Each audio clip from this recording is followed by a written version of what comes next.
Sports. We are Sports. We are Arizona. The Diamondbacks host the Nationals in the last series of the season. D-backs All-Star Patrick Corbin takes them out for his final start this year in a rematch with Steven Strasburg. These two last met in June in D.C., and the Diamondbacks won in extras.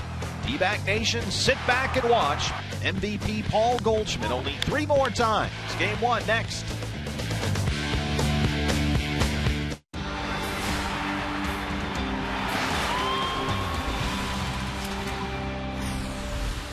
For the final weekend this year, Chase Field is open for Diamondbacks baseball. It's the D-backs and the Washington Nationals, the final series of the year for the Diamondbacks, who need to win 2 of 3 here against the Nats to finish with a winning season in 2013.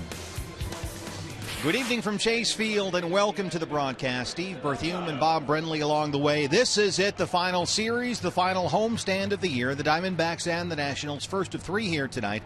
And what a pitching matchup we have in store for you here on Fox Sports Arizona. Patrick Corbin for the Diamondbacks and Bob for the Nationals, Steven Strasburg. We've seen this movie once already this year. Yeah, it was a fun movie to watch. You get the feeling these two guys are going to hook up in some classics throughout the course of their career. Strasburg missed a start earlier this month with some tightness in his right forearm, but trying to finish the season strong. This is a guy that misses bats, has held the opposition to a 206 batting average.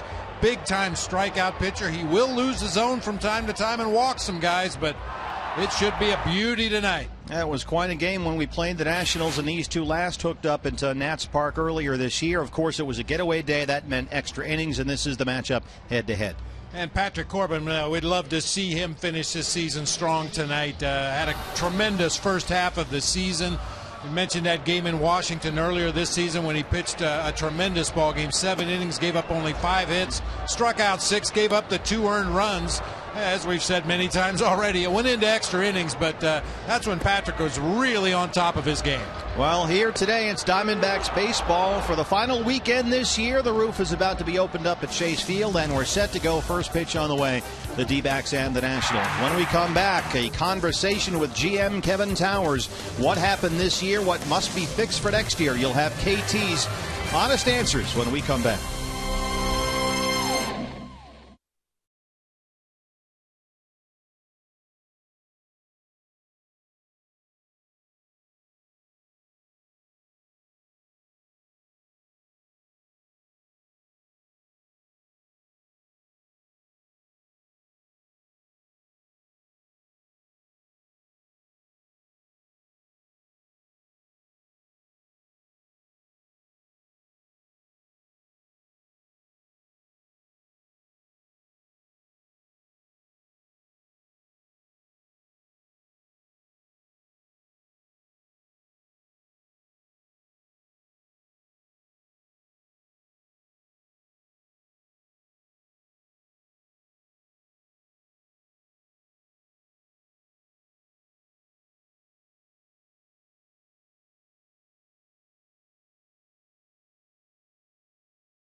You're proud to own, we're proud to build. Friday night, downtown Phoenix, Chase Field, and the roof is wide open as the D-backs open up their final homestand of the season. 3 straight against the Washington Nationals. The D-backs obviously looking to close out this season on a winning note. Throughout this series, we'll hear from D-backs GM Kevin Towers on a variety of different topics. Tonight, talking about catcher Miguel Montero. That catching position is vital. They have to know the pitcher's strengths and weaknesses, the opponent's strengths and weaknesses. They're the field general back there, and Miggy's good years were the years people always say, well, Diamondbacks kind of go as Upton goes. Well, I thought it was really Montero. I mean, when Miggy had his good years, we were rolling, and we count on him a lot. And it's a lot to ask for in a very young catcher. And to his defense, he's caught a lot of games, almost as many as anybody in baseball the last couple of years. And I think maybe we saw the residual effect of it this year.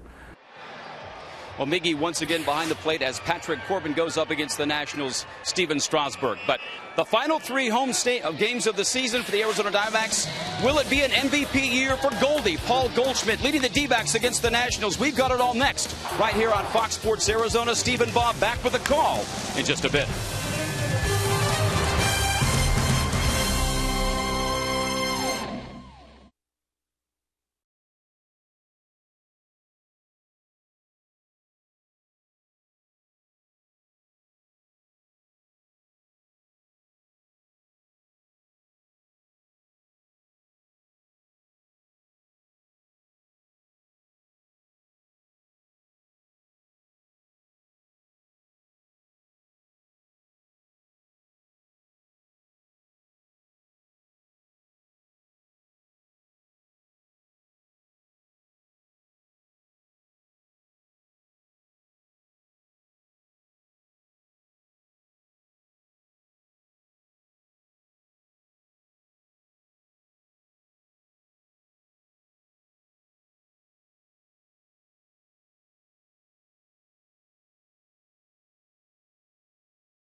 It's the Arizona Diamondbacks at home at downtown Phoenix. First of 3 this weekend against the Washington Nationals. And this is the lineup for Davey Johnson's Nats. They had a disappointing season. They will not be headed to the playoffs. Many thought they'd be the favorite, in fact, but they'll be watching along with the rest of us. It'll be Cabernis in left, Zimmerman at third, Jason Worth out in right field, Bryce Harper, the phenom, playing center field, batting fourth. Ian Desmond, very quietly one of the best shortstops in the National League, hitting behind Harper. It'll be Wilson Ramos doing the catching. Tyler Moore at first base, Anthony Rendon at second base, and right-hander Steven Strasburg on the mound. Look at Davey Johnson's Washington Nationals. Diamondbacks 80-79 on the season, meaning they need to win 2 of 3 against the Nats this weekend to finish above 500 before the year, and they'll hand the ball for the 32nd and final time this season to Patrick Corbin, your Arizona Ford dealers Diamondback starting pitcher. The 24-year-old left-hander, a chance to close this remarkable all-star breakthrough season As a 15-game winner, he begins tonight, Bob, having thrown just over 203 innings this season. Fatigue has clearly been a factor here down the stretch. Yeah, not so much with velocity, but with location. Some of the sliders that he was able to spot on the corners of the plate earlier in the year have been hanging over the middle of the plate. We'll keep a close eye on that tonight. Jeff Coburnis leads it off for the Washington Nationals. Denard Span, who had a long hitting streak earlier this year, is their usual left-hand leadoff hitter, but against the lefty Corbin, Span sits and Coburnis leads it off. He's got good speed, though. He has been a base stealer throughout the minor league, so keep this guy off the bases tonight. He had 42 at the AAA level this year. I tell you, for Patrick Corbin, we showed you his individual numbers. Very, very good season for the All-Star Patrick Corbin.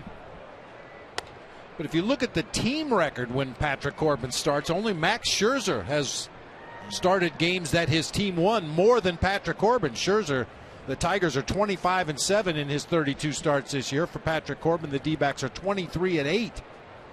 And Scherzer, in all likelihood, headed toward an American League Cy Young Award. So that tells you what Patrick Corbin has meant to the Arizona Diamondbacks. It's kind of been a tale of two players. Obviously, everybody's contributed at one point or another, but Patrick Corbin in the starting rotation and Paul Goldschmidt in the middle of the offense have done most of the heavy lifting. Martin Prado, one away. Defensively, the Diamondbacks look like this. It's an Eaton Pollock Parra outfield, left to right. Across the infield, you'll have Prado at third. Didi Gregorius getting the start at short tonight. Aaron Hill, Paul Goldschmidt on the right side. Miguel Montero behind the plate for lefty Patrick Corbin. And A.J. Pollock ranks behind only Milwaukee's Carlos Gomez in terms of defensive runs saved this year. The sabermetrics say that A.J. Pollock has been the second best center fielder in the major leagues this year. That's how good he has been defensively. Well, that's why it was so unfortunate yesterday in San Diego. He lost that ball in the gray twilight at Petco Park. Thought he ran to the right spot where the ball was going to come down, misjudged by about 10 feet or so, and the ball hit the warning track and bounced on out. Yeah, you don't want to make excuses for AJ, and I'm sure he doesn't want us to do that either, but you could not have hit that ball higher or at a worse possible time in the evening than that one that was hit last night in San Diego. Ryan Zimmerman, the third baseman, Corbin ahead 0-2. And he strikes him out. 2 up, 2 down. Takes care of Zimmerman. This was A.J. Pollock at Petco Park yesterday. Yeah, this is a guy that normally catches anything that's within the same area code, but just lost it in the gray, cloudy skies in Petco. Turned around, tried to recover and make the over-the-shoulder catch, but it bounced on out for a ground rule double. That was a great shot of it, too, because you could see the gray, cloudy twilight that he was fighting. Jason Worth hitting in the 3-hole tonight, former Philly great. And this guy has had a sensational year. He is going to get some MVP votes at .316 and 24 home runs. And he has worn out left-hand pitching this year. Worth hitting about .340 versus lefties this season.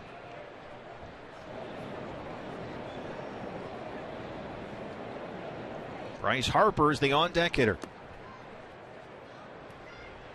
So this is a good way to close out 2013 for D-backs fans. Get a chance to see guys like Ryan Zimmerman and Jason Worth and Bryce Harper. And tonight, Steven Strasburg. The numbers for Worth against left-handers, .337 on the year.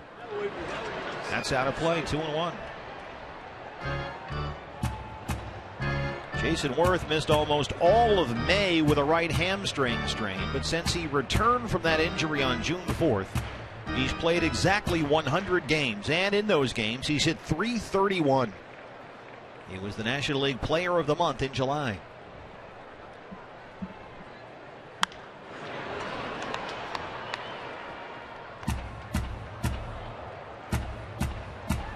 In fact, Bryce Harper, who's on deck, says Worth is having an MVP year. And Ryan Zimmerman said since Worth came off the DL, he's been the best player in baseball and has carried the Nationals. 2-2 pitch. Base hit. Drops it into right center. 2-out single. And we'll see Bryce Harper here in the first. We talked about Worth when we were in D.C. earlier this season. They signed him to that long-term big dollar contract coming off solid years in Philadelphia, but You know, Philly, he was surrounded by other superstar players, and he could just kind of fly under the radar and do his thing. Came to the Nationals and was the marquee player. And I don't think he was quite comfortable with that role initially, but boy, has he been playing good over his last 100. He is in the third season of that 7-year, $126 million free agent contract. Bryce Harper. Harper's another guy, a key bat obviously in this lineup that has fought injuries this year. 20 years old, 276 and 20 homers. The youngest All-Star Game starter in National League history. At 20 years old, he'll turn 21 next month.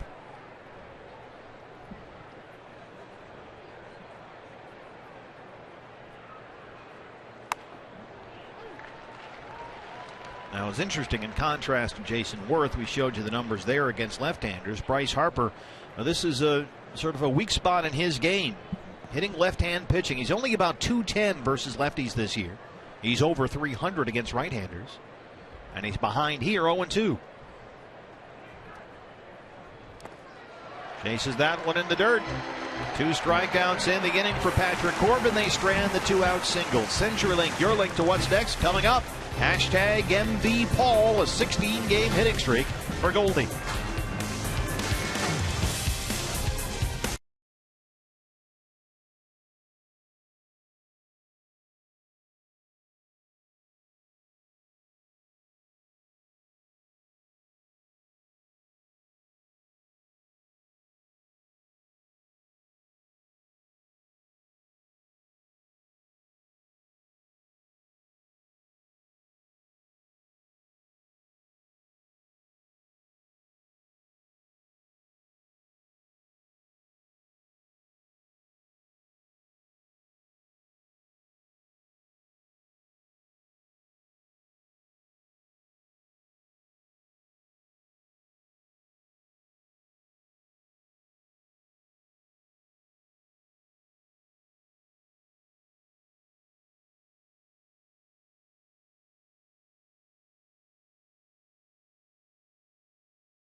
Bryce Harper on 6 pitches, a pair of 3-pitch strikeouts against some of the Nationals' best hitters. And now Kirk Gibson is set to face Steven Strasburg. Diamondbacks lost 2 of 3 in Washington at Nats Park near the end of June. Looking to do better than that here, and here is the lineup for the series opener. Adam Eaton leading it off, playing left field. Gerardo Parra out in his customary right field position. Paul Goldschmidt at first. Martin Prado at third. Aaron Hill, who hit a homer off Strasburg in D.C. earlier this season.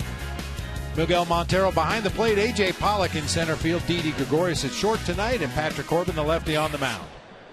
Adam Eaton leads it off against Steven Strasburg, his 30th start last season, the year of the now infamous countdown to the shutdown.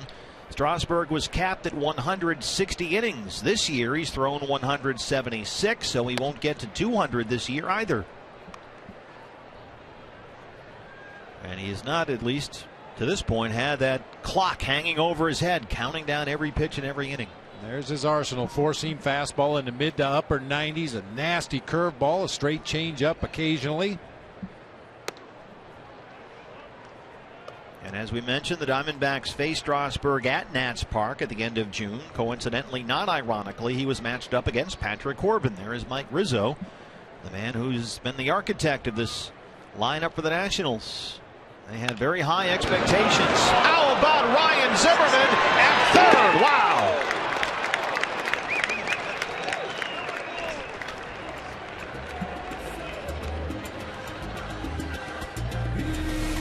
Zimmerman's had a lot of issues with that throwing shoulder, but after this diving play, you can see he gets right up on top, an overhand throw all the way across the diamond to Tyler Moore. About as good as you can do it right there.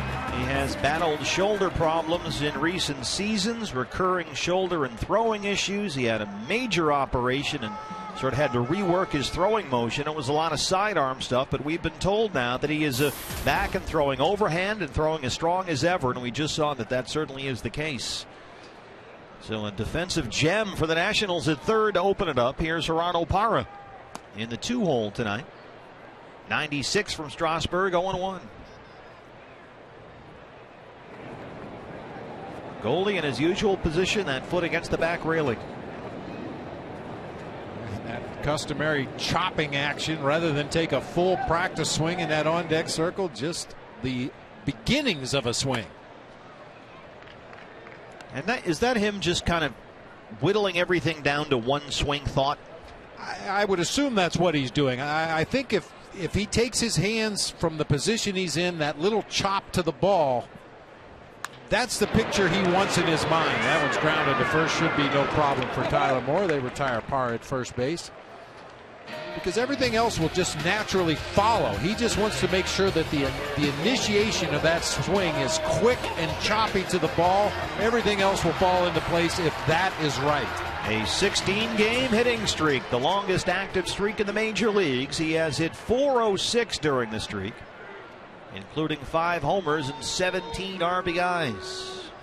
His lead over Pedro Alvarez for the home run crown has been trimmed to 1. Alvarez homer tonight for the Pirates. Pittsburgh leading Cincinnati 4-1 in that critical NL Central and Wild Card series.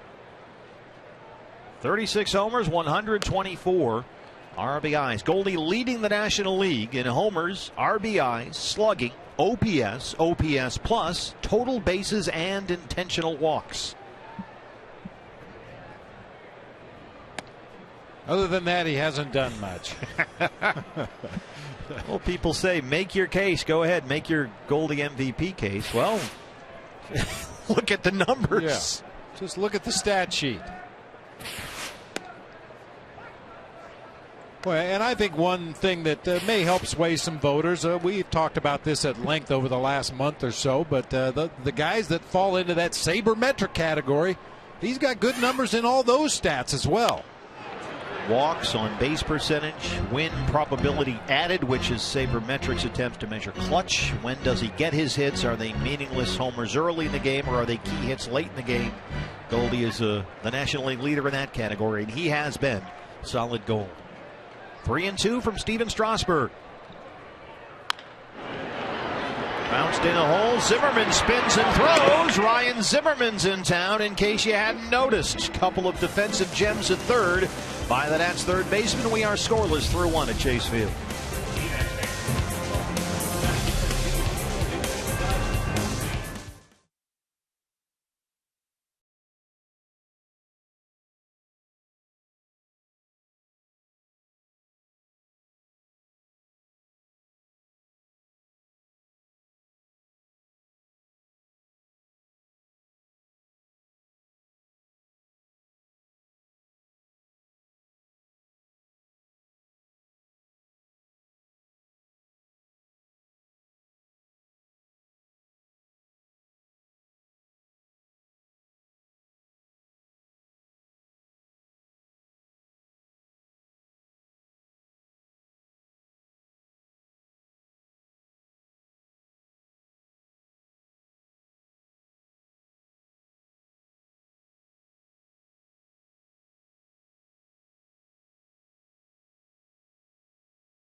Ram Trucks, proud partner of the Arizona Diamondbacks. What a gorgeous night here in downtown Phoenix, Arizona. Roof and panels open. Chase Field open for baseball this weekend for the final time in 2013. And what a pitching matchup we have for you. Patrick Corbin and Steven Strasburg. No score as we head to the second inning. It's Ian Desmond, Wilson Ramos, and Tyler Moore. 5, 6, and 7 against Corbin, who had 2 strikeouts in the first. That one is hit on the ground to second base. Aaron Hill is there. 1 away.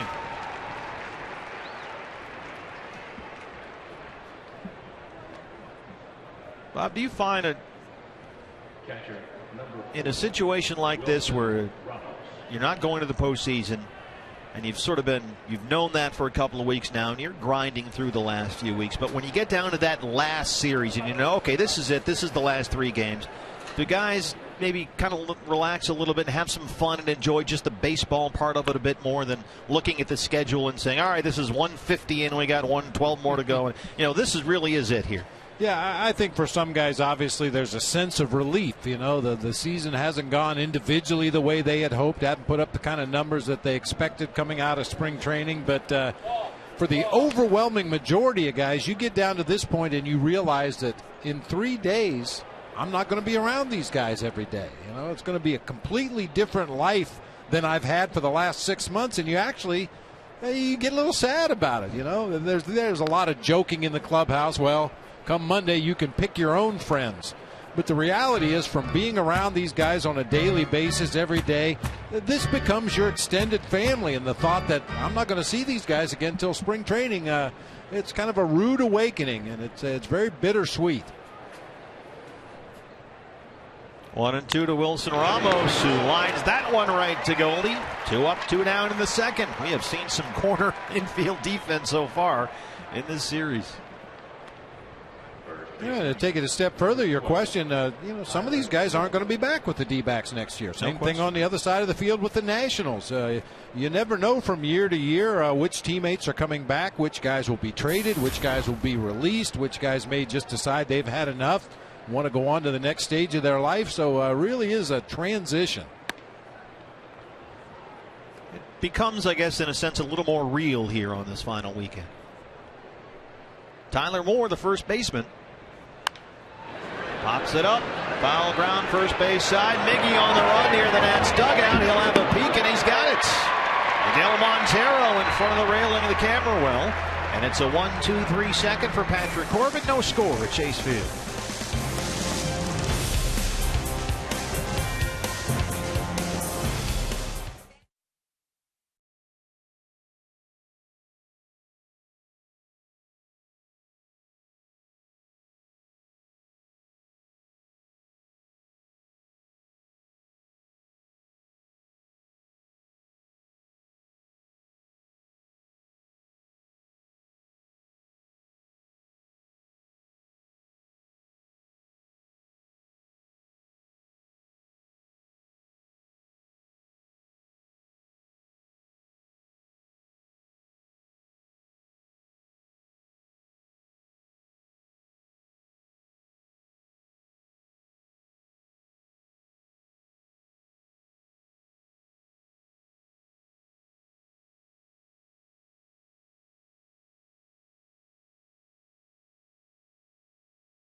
Martin Prado leads off the second inning against Steven Strasburg. Prado, Hill, Montero, 4, 5, and 6.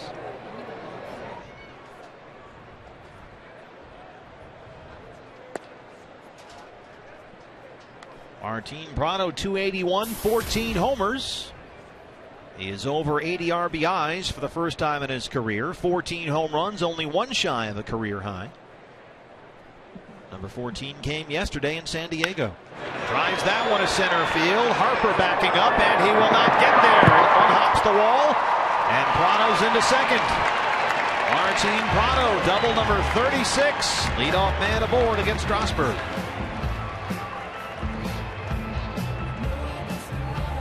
Prado safely in at second with that double. I'll tell you, personally, I like to see a ball hit like this land on the grass out there in right center field, because if it hits on the warning track, it bounces over. It's a ground rule double.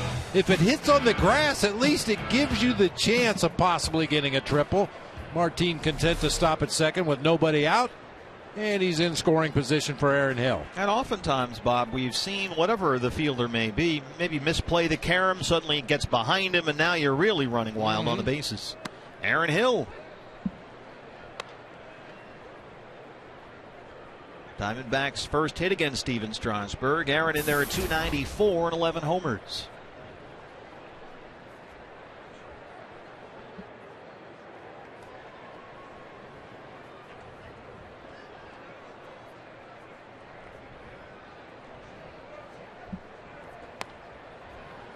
Yeah, if you watch this drive off the bat of Prado, it hits on the grass part of the outfield just short of the warning track and just kind of thud. Just boom. No bounce at all up against the wall. Had that ball gotten away from Harper and rolled down the warning track a ways, maybe Prado ends up at third base. If it hits on the warning track, it's going to bounce over the wall. Right to Ryan Zimmerman, looks Prado back to the bag. One away. Zimmerman's had a busy ball game so far. That's his third putout. Brings up Miguel Montero.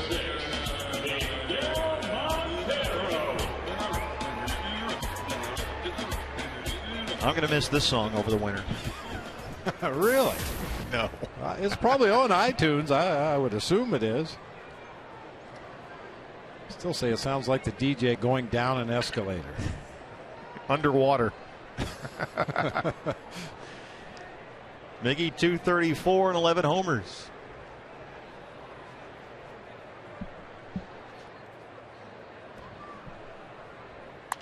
Well, we heard Kevin Towers talking in a pregame show about the season that Miguel Montero has had, and maybe this year we saw some backslide because of the wear and tear and all the innings caught previously. What do you make of that?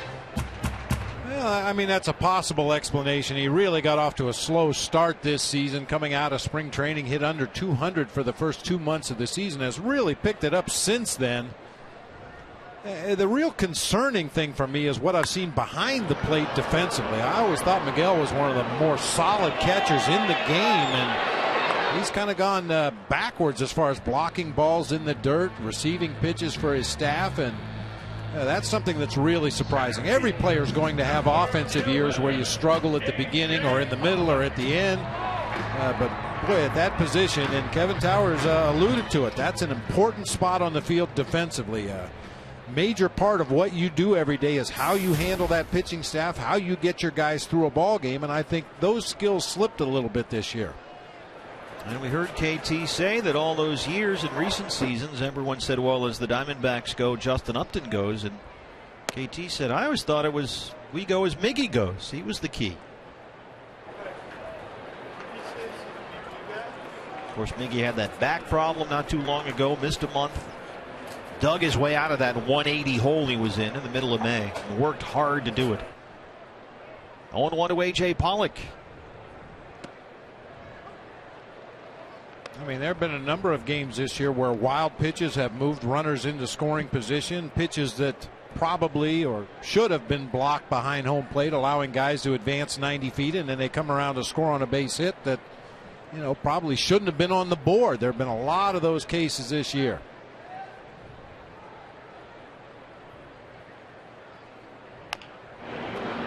Now that being said, we both know how hard Miggy works. Oh, yeah. And if that's all it's going to take is a little hard work to get out of the funk that he was in this year, then I have no doubts he's going to bounce back in a big way next year.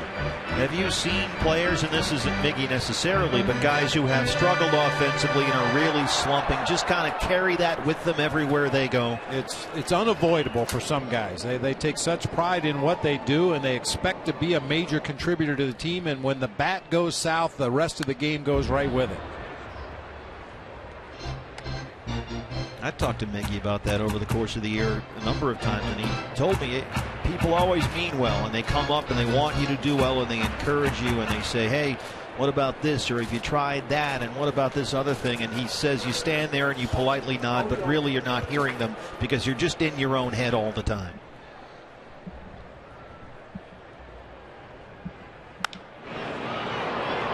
Center field, Bryce Harper. Strasburg strands the leadoff double. No score at Chase Field after 2.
He'll be prepared mentally, physically. He's tough. I'm not saying he's in the Kershaw mode, but he's an animal, you know, and he wants to be good and wants to be real good. And I think seeing what's happened to him in the second half, this deep as he's ever pitched in his entire career, he's going to do the necessary things, I think, from cardio, physical standpoint to where next year he stays strong throughout the full season. D-backs GM Kevin Towers with our Geico quote of the game earlier today. Kirk Gibson echoing those sentiments. This franchise really believes they have something very special in Patrick Corbin. Guys, interesting. First 16 starts of the season for Patrick, 9-0, and he also had 7 no decisions. In those 7 no decisions, he gave up less than 14 earned runs. So really, you could argue this guy could right now be a 20-game winner, but he does all the right thing. Kirk Gibson says that he loves to compete, and he's not afraid to fail, which is a big thing for a young pitcher. Well, he's up there against Anthony Rendon right now, Brad. He's retired the last 4 he's faced, and the Diamondbacks have been clear about this. They want Patrick to finish this full season, not just the season, but the full season. And there is a difference as you develop these young pitchers, which is why he's still out there tonight. Now over 200 innings. And at the same time, he's clearly not as sharp as he's been all year. We've seen that. He's allowed 27 earned runs in his last 31 innings going into tonight. But Kirk Gibson said, Bob, that Corbin needs to learn how to pitch through fatigue. Right back to the mound, 1 away. Because if the Diamondbacks were in the postseason, if they were headed to October, they would need Patrick Corbin, as tired as he is right now, to pitch perhaps another month. And that's something that the Diamondbacks think all players need to realize, need to learn how to keep going through it. What do you think about that? Absolutely, I agree. And I think as fans sometimes we see the great start to the season that Patrick Corbin had and just assume, well, that's the finished product. That's what he's going to be his whole life. It's all a learning process, especially for those young guys, learning how to pitch through fatigue, learning how to pace yourself. learning your diet and your workout program, everything to make you good all season long, even if that goes into October and November.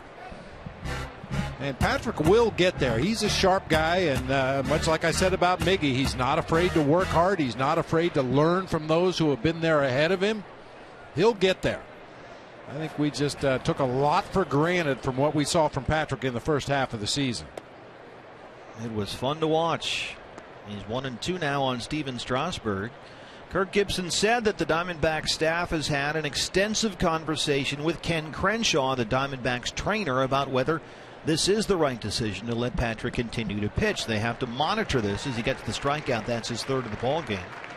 Even if he's clearly tiring, they have to make sure that they know the difference, and Patrick does as well, between fatigue and injury, which is a huge, huge difference.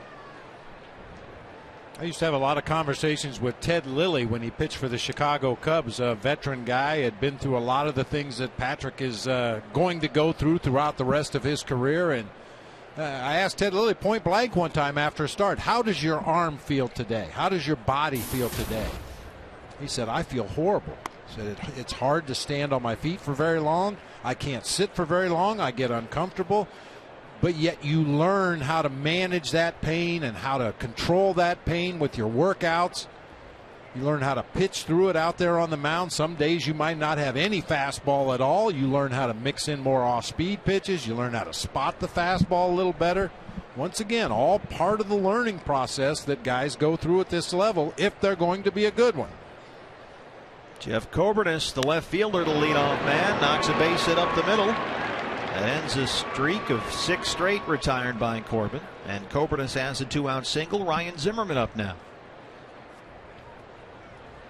I can imagine if the Diamondbacks were headed into the postseason, obviously Patrick Corbin would be their #1 guy. He might be gassed right now. And then where are you in the playoffs? And he may be asked to come back on short rest. You know, you get in one of those series and you've got more confidence in Patrick on short rest than you do anybody else on regular rest, and you're going to ask him to extend himself even more. Zimmerman struck out on 3 pitches his first time. So next year, and hopefully we're talking about the Diamondbacks a year from today, heading into a playoff series, and you've got Patrick Corbin at about 200 innings where he is right now. Will he be able to look at this last month and use whatever he learned next year? I think absolutely so. I mean, he would have to answer that question much more than I could, but I think absolutely. You know, and one of the things that all young pitchers go through at some point, Steven Strasburg hasn't quite gone through it yet, but you learn to pitch with less velocity, less break on your breaking pitch, but you make up for it with your command. I know I'm not throwing my fastball in the mid-90s anymore, but I can scoot it out there on the corner at 89 and still be effective. There's Coburnis, who's in at second base with a stolen base. He can run, remember. He stole 42 bases at AAA Syracuse this year. He swiped 42 bags in AA last season, and 2 years ago in A-ball he stole 53 and was caught only 8 times, so he can run. He has been sort of their designated pinch runner off the bench over this last month. A DC version of Billy Hamilton, or Tony Campana, if you will. 0-2 to Ryan Zimmerman. Coburnis at second with 2 outs.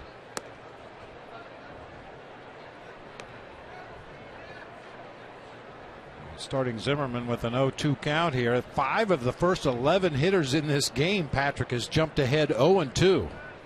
That's amazing.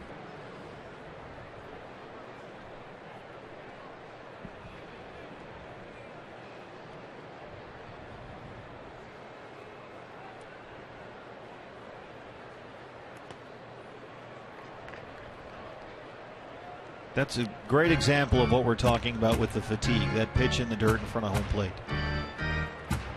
And to take it a step further, talking about Miggy and blocking balls in the dirt. He knows a slider's on the way, and he got lucky this time. Watch how he comes up out of his crouch.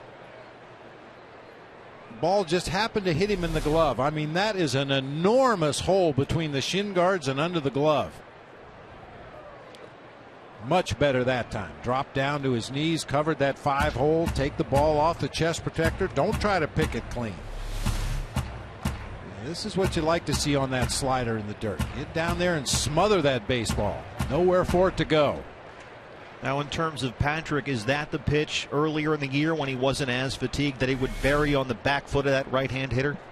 Now maybe it's not as sharp or crisp as it was earlier this year. They're bouncing out in front of the plate now rather than at that back foot. 3-2, 2 outs. Scobertus at second. On a play.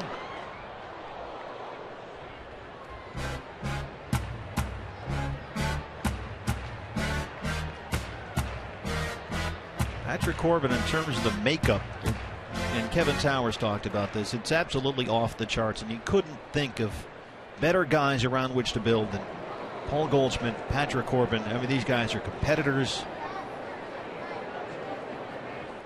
but they don't get carried away with it.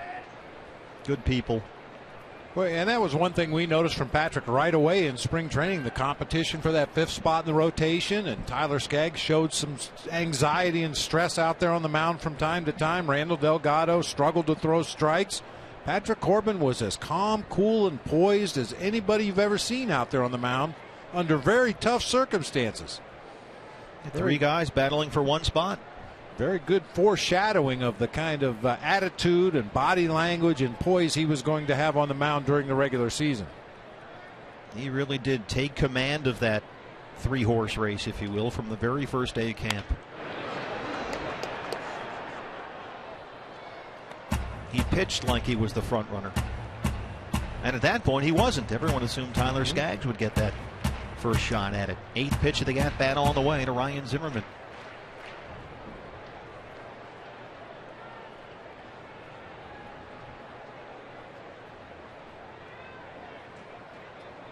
Patrick had retired 6 in a row before the Coburnus single. Now he's had to work hard to Zimmerman. Here's another 3-2. In the air to center, A.J. Pollock is there. Corbin strands the 2-out single. He keeps it scoreless as we head to the home half of the 3rd.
Diamondbacks no score. The future is bright. A lot of young talent in this organization, baby. Under 23 years of age, Corbin, Gregorius, and Delgado, the old guys of the new pack moving their way up through the system. Chris Owings, Matt Davidson have had extended playing time here in the month of September. We saw a little bit of Tyler Skaggs and David Holmberg earlier this year. Didi Gregorius stepping in against Steven Strasburg. Looks at a ball 1-0. Didi at .256 on the year and 7 home runs.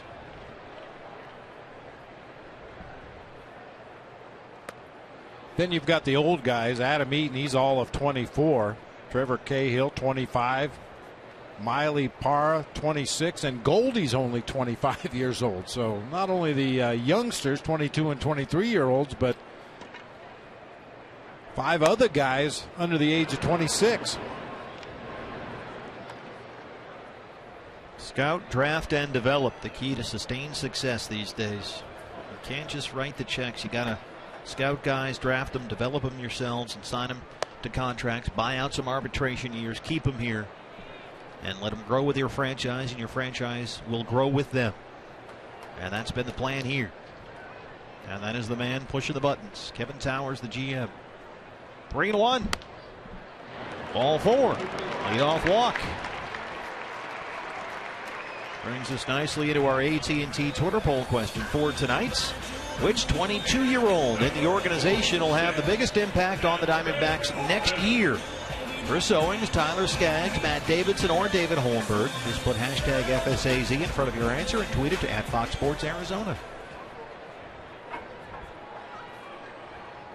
Care to weigh in? Well, that's a tough one. It is one. Patrick Corbin up there trying to move Gregorius along. I mean, you just wonder moving forward, depending on how the rest of the team comes together, will there be a spot at third base for Davidson? Will there be a spot at shortstop for Chris Owings? Will Owings end up moving across the diamond to second base? What happens to Aaron Hill? There's a lot of questions to be answered there, and it's probably not fair to gauge these guys on what we've seen because it's been such a small amount of games and at bats that they've been able to compile at this point. But if I had to pick one, if you're going to twist my arm, I'll go with the shortstop. More responsibilities on the field. Everything we've heard about Chris Owings, he's a real good student of the game. Knows how to do a lot of things well out there on the field. Not saying that Davidson or the other guys on the list cannot do that, but usually the shortstops have a little more rounded background in the game than corner infielders or corner outfielders. The guys that play up the middle have a lot more responsibilities defensively, and usually that lends itself to a more well-rounded player. You've got shortstop talent in the organization, there's no question, with Didi Gregorius, Chris Owings, Nick Ahmed, who KT has repeatedly said might be the best defensive shortstop of the group. Another player they got the Martin Prado, Justin Upton deal. And Kevin Towers said, next year they could probably make it work if they wind up in a platoon situation with their 2 young shortstops. You've got a right-hander in Owings, a left-hander in Didi. Kind of compared it to the way they juggled their outfielders a bit this year, but they would prefer not to do that because it's shortstop, and that's a special spot. Well, and Matt Davidson brings some credentials with him, the #1 power prospect in the organization going into this season, and certainly that's something the Diamondbacks could use a lot of moving forward. Somebody can hit the ball out of the ballpark. Ouch, got him on the back foot. First 2 have reached, a walk and a hit batter.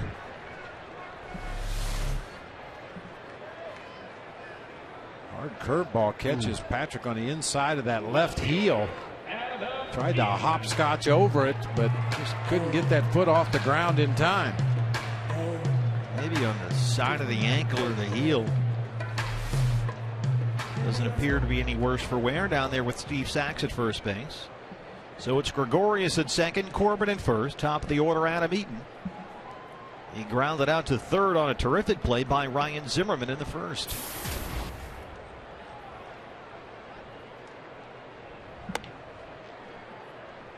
Adam is 0 for 10 following a 10-game hitting streak.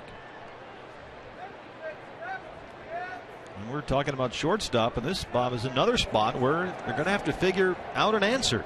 Center field.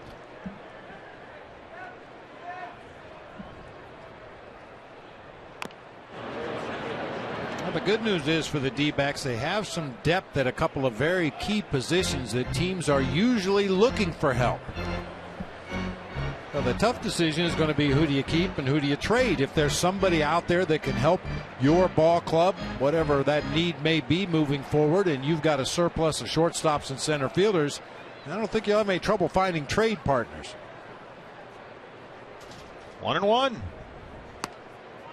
Well, Kevin Towers was speaking to the media and Steve Gilbert not too long ago, and KT said right now you got two center fielders, Adam Eaton, A.J. Pollock. They both profile defensively and offensively as center fielders. And KT said the Diamondbacks getting a power bat is less likely as a free agent and more likely as a trade if that's what they decide they need. And yeah, there will be free agents out there, but he's never been a big free agent guy, Kevin Towers. He says he prefers to get that via the trade. And if the Diamondbacks decide to move one of their guys to acquire a bat, they think, Kevin Towers says, one of their center fielders could likely be moved for a corner outfielder.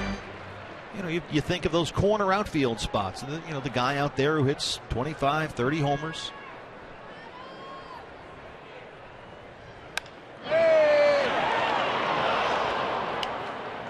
Right to Doc Rosenblatt down the left field line. And I'm not saying this is what's going to happen with the Diamondbacks, but it's happened with other organizations where you have a stockpile of players, for example, at shortstop. And there's an old saying in this game, if you can play short, you can play anywhere on the field, because you have to be a good athlete to play that position. You have to have a strong arm. You have to have some foot speed. Hey, you know, it's possible that one of those guys at short could move to one of the outfield positions. Possible that one of those center fielders could be moved you know, to one of the corners if necessary. And there's always a chance of a position change. I don't know if Matt Davidson's ever played any outfield in his life, but there's a potential power bat that you could possibly move to a corner spot. That's another question. Third base. Then it really gets interesting. Adam Eaton knocks it into left. They're going to stop Gregorius at third. Base is loaded. Nobody out for the Diamondbacks.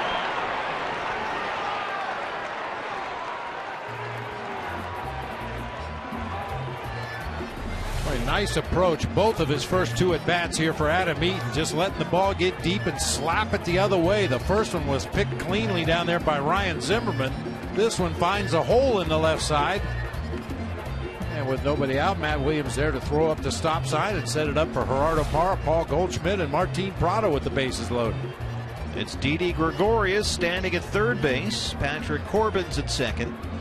Adam Eaton is at first, and Steve McCatty, the pitching coach, is out on the mound to talk to Steven Strasburg. Now batting, right fielder. A reminder, fans, every time a Diamondbacks player hits a home run this season, Fulton Homes will donate $150 to the Central Arizona Mountain Rescue Association. Mara grounded out to first his first time. And he is hot lately, about 370 over his last 8 games, including 6 doubles. Bases full of Diamondbacks and nobody out here in the third. Base hit. Gregorius scores. They stop Corbin. 1-0 D-backs. RBI single for Gerardo Parra.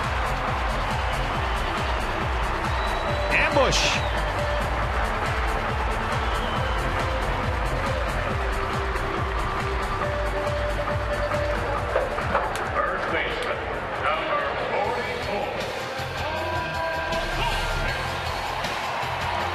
There's a lot of conventional wisdom in this game, things that have lived on for years and years based on absolutely nothing other than the fact that somebody said it a long time ago. But there's a theory that after the pitching coach makes a visit to the mound, look fastball in the strike zone, first pitch. A lot of those visits, the pitching coach goes out to reassure the guy, you've got good stuff, just jump ahead of this guy. Throw a fastball, get ahead of this guy, and then go to work. So Gerardo Parra was not going to let that happen. Bases full, no outs for Goldie. On the ground at third, Zimmerman. Rendon, they roll it. Another run scores, 2-0. Corbin's in from third.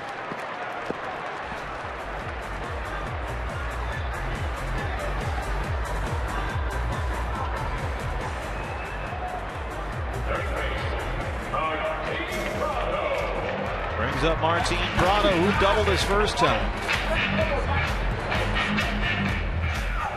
So it's 2 outs. Adam Eaton at third for Prado. Well, no matter who's in the lineup next year and what position they're playing, one thing the D-backs have to figure out is how not to hit into so many double plays. Number 159 on the season, most in the National League. I know you've talked about starting a runner occasionally to try and avoid that, to give yourself a chance of moving that guy on first, let's say, up to second without sacrificing 2 outs. Is there anything else you can do? Well, a lot of it has to do with plate discipline. In double play situations, you want to look for something that's mid-thigh and above, something that you can possibly hit a line drive or a fly ball, keep the ball off the ground. I think in so many of those double play situations, guys have been a little overly aggressive, chased some pitchers' pitches, and when you do that, you're going to hit into some double plays. 2-0. Well, Strasburg is having trouble locating here. He walked the leadoff man Gregorius, then hit Corbin in the foot, and they have both scored in the third. Eaton singled, Parra singled, Goldie double play, and now here's Prado. 3-1. Martin Prado has hit safely in 4 straight games and 8 of his last 9.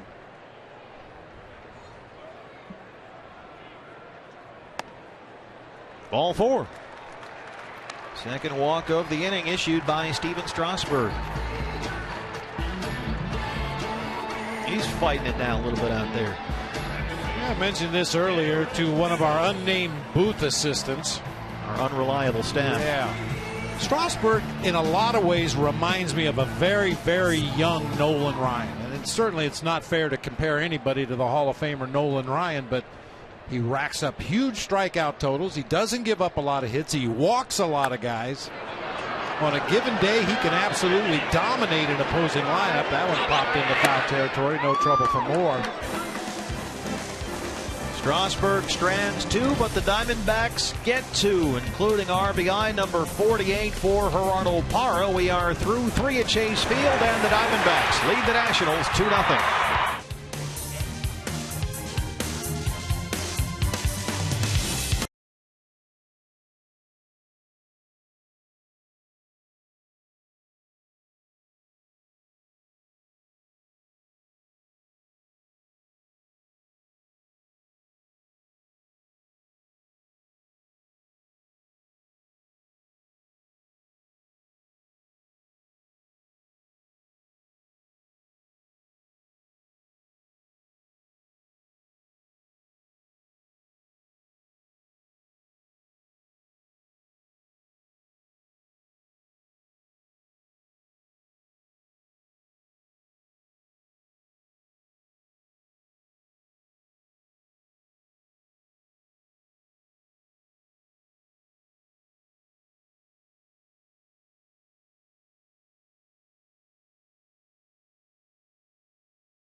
At 2-0 here with the roof of the panels open at Chase Field. Final weekend of Diamondbacks baseball in 2013. The D-backs and the Washington Nationals. Jason Worth leads off the 4th against Patrick Corbin. Worth, Harper, Desmond 3, 4, and 5. Worth singled his first time up.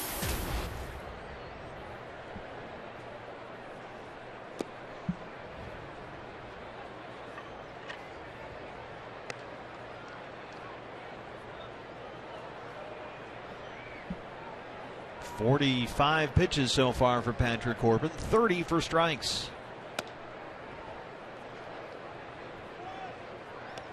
He's given up only 2 singles. He's got 3 strikeouts. Bob Strasburg really labored in that last half inning. Especially early in the inning. Boy, he was just really struggling. Walked Gregorius, hit Patrick Corbin. long at bat by Adam Eaton, and then some very quick outs at the end of the inning.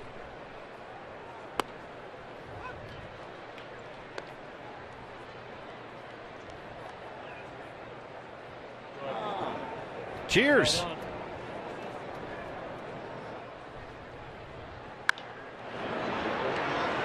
Out of play.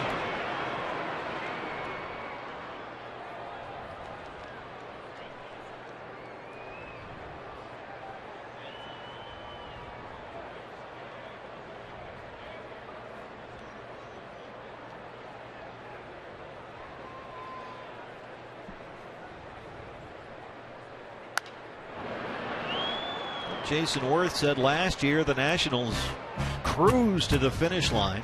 They really coasted in and then were a postseason disappointment.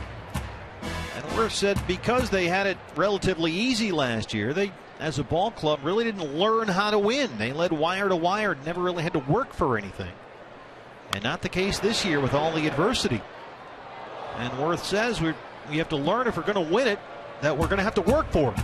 You were there, right? You did the Nationals postseason series. How did they look to you in terms of what Jason Worth was talking about? I thought they looked okay. They had some bullpen issues in the postseason that reared their ugly head at absolutely the wrong time. Their bullpen had been really good all season long, but they had some issues in the postseason. And anytime you have bullpen issues, you're going to have problems winning games.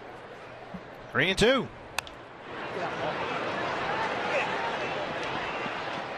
Drew Storen, who had a couple of tough appearances in the postseason, their closer. Yeah, you could palpably feel the shock at Nationals Park in D.C. When they got eliminated. The fans just didn't expect it to come to an end the way it did. Ninth pitch of the at-bat here from Patrick Corbin.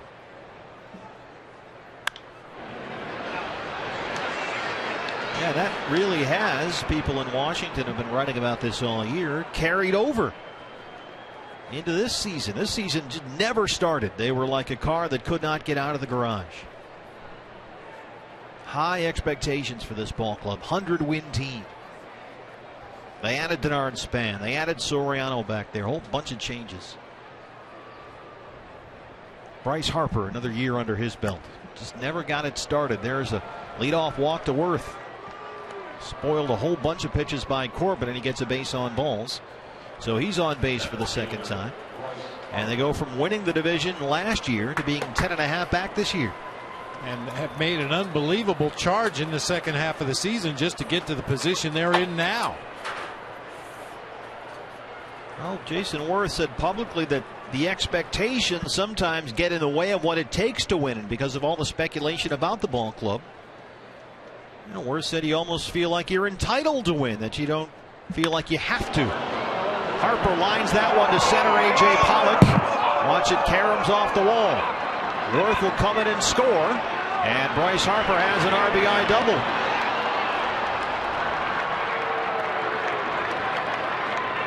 '24th double for Bryce Harper. It's a 2-1 ball game, his 50th career. Boy, that was a rope. Boy, he gets down and through the ball about as good as any hitter in the National League, getting a lot of backspin. He's got the same kind of opposite field power to left as Paul Goldschmidt has to right. Both guys have that gift, being able to drive the ball with authority to the opposite field, not just carve it out there. So the leadoff walk for the Diamondbacks scored in the bottom of the third. The leadoff walk for the Nats scores in the top of the fourth. Here's Ian Desmond. And this is a guy you have to be careful with. 61 extra base hits. He leads all major league shortstops. He might play shortstop, but he really hits like a corner outfielder. Second straight year with 20 or more homers, 20 or more stolen bases. He's driven in 80 runs from a position that normally is defense first, offense second. And he is the first Nationals player to put up multiple 2020 seasons. 20 homers and 20 stolen bases. 7th player in the big leagues this year to reach that mark, but the first infielder. All the others were outfielders. And what's more, Just one of 7 shortstops ever to have 2 2020 seasons in their career. Among them is Alan Trammell, the Diamondbacks bench coach. He just turned 28 not too long ago, and he's the longest tenured player on the roster. There's Tram. He wasn't a bad shortstop in his day. Oh. A Hall of Famer in the opinion of many.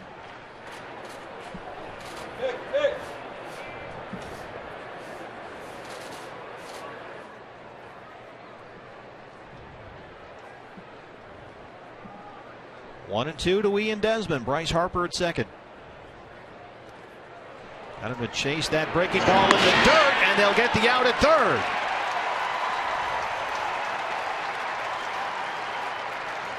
How about that, Bobby? It lets Desmond reach it first in order to get Harper at third base. I'll take that trade anytime.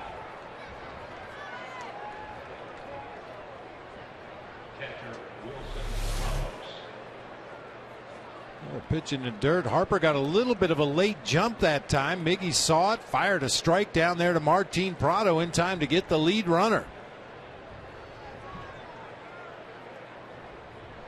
Close, but Harper's out.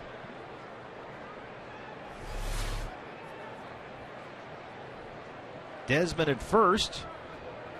Wilson Ramos. This is another young power bat in this Nationals lineup they like a lot. Having a big month. 6 homers and 23 RBIs in September. Another key bat that has battled injury for Washington this year.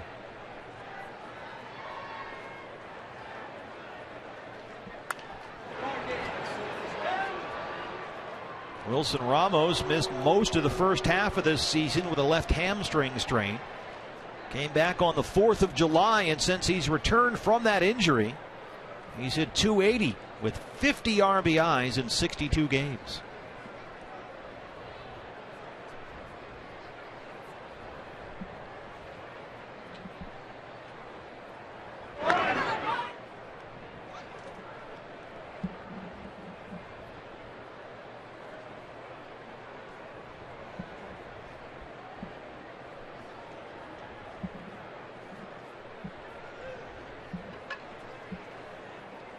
Another 0-2 count for Patrick Corbin. Number 6 in the game already. Missed there, 1-2.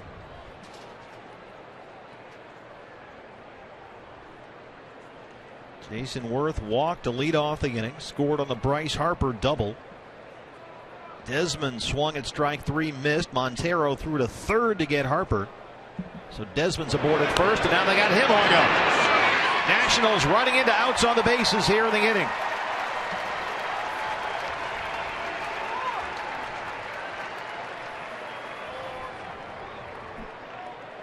Like Desmond was just bound determined he was going to take off on first movement. Patrick uses a slide step pickoff move, and they get Desmond at second base. He was out already anyway. He struck out before he got on first. It's true. And Ramos strikes out. Ring him up and sit him down. 5 strikeouts for Patrick Corbin. It's a 2-1 Diamondbacks lead.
day, beginning with SMU and TCU, followed by Louisiana Tech and Army from the Cotton Bowl on Fox Sports 1. Then in the nightcap Pac-12 battle, Arizona and number 16 Washington. Fox Sports, your home for college football all season long. 2-1 Diamondbacks lead as we start the home half of the fourth. Steven Strasburg back out there for the Nationals. He'll face Miguel Montero, A.J. Pollock, and Didi Gregorius. 6, 7, and 8 in the Arizona fourth.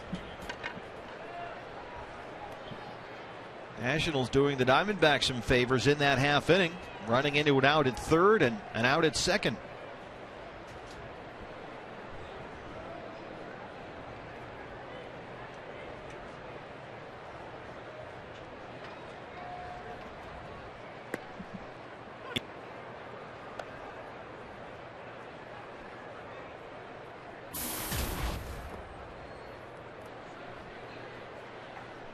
Miguel Montero flying out his first time.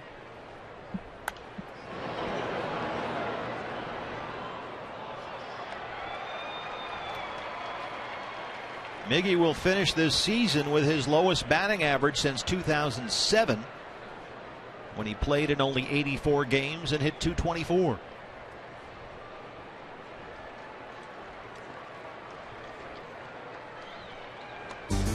And he has struggled all year long. It was a battle to get over 200 for much of May, but he has certainly been more consistent following the All-Star break, batting .265 in the second half. 1-2 pitch. Lifted in the air to left. Hobernis is there. Away.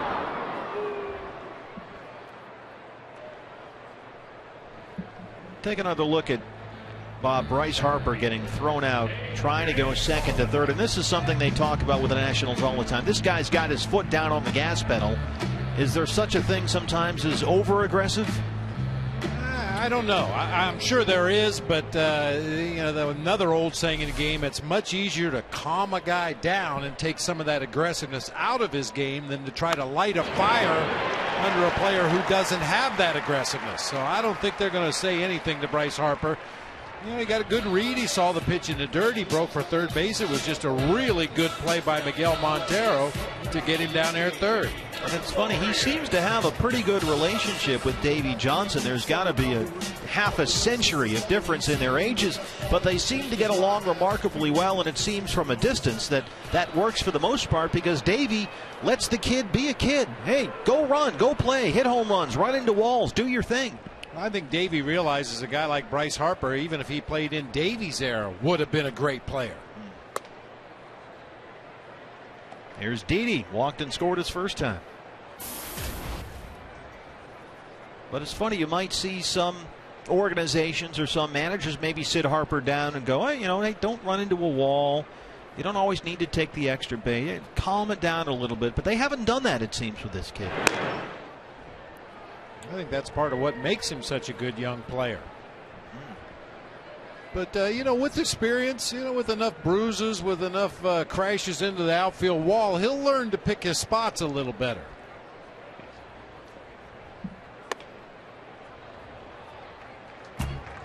He has certainly been something to watch on a pretty impressive list right here. Ooh.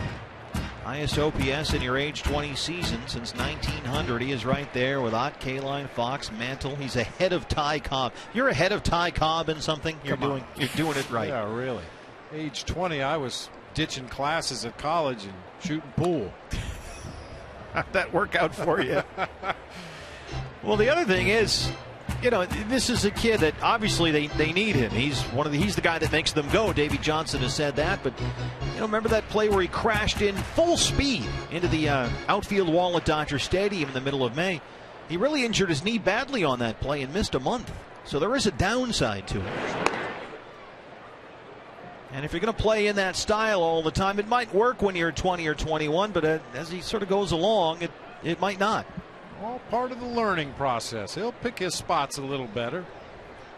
If it's a ninth inning of a one-run game and that could be the final out of the game, he's going to run into the wall trying to make the catch.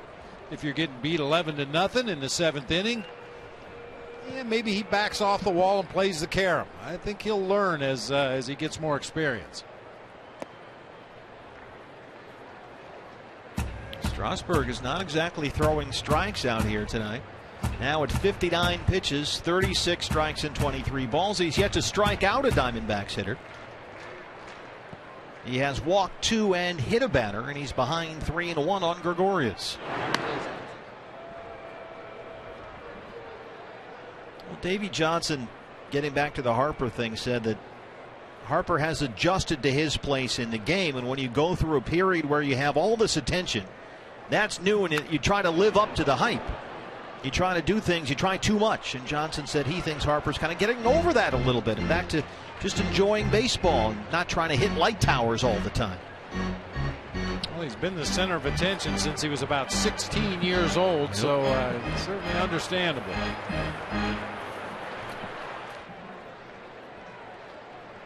So come on out this weekend and get a look at Bryce Harper here at Chase Field. 3-2 pitch to Didi. On the ground, a second. Rendon, Desmond. Moore, they roll it.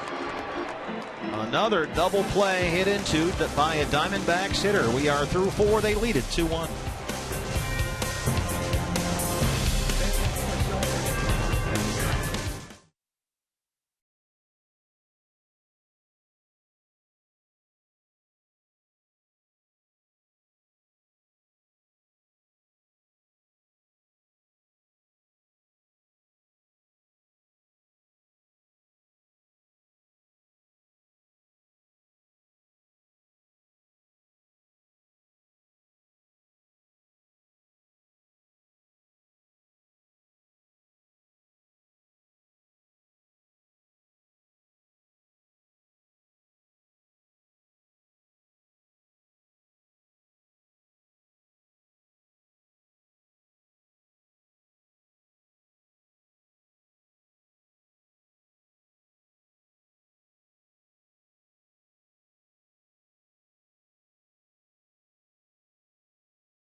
SportsArizona.com. There's Jack McGruder right now writing the piece that you can read later on tonight about the game.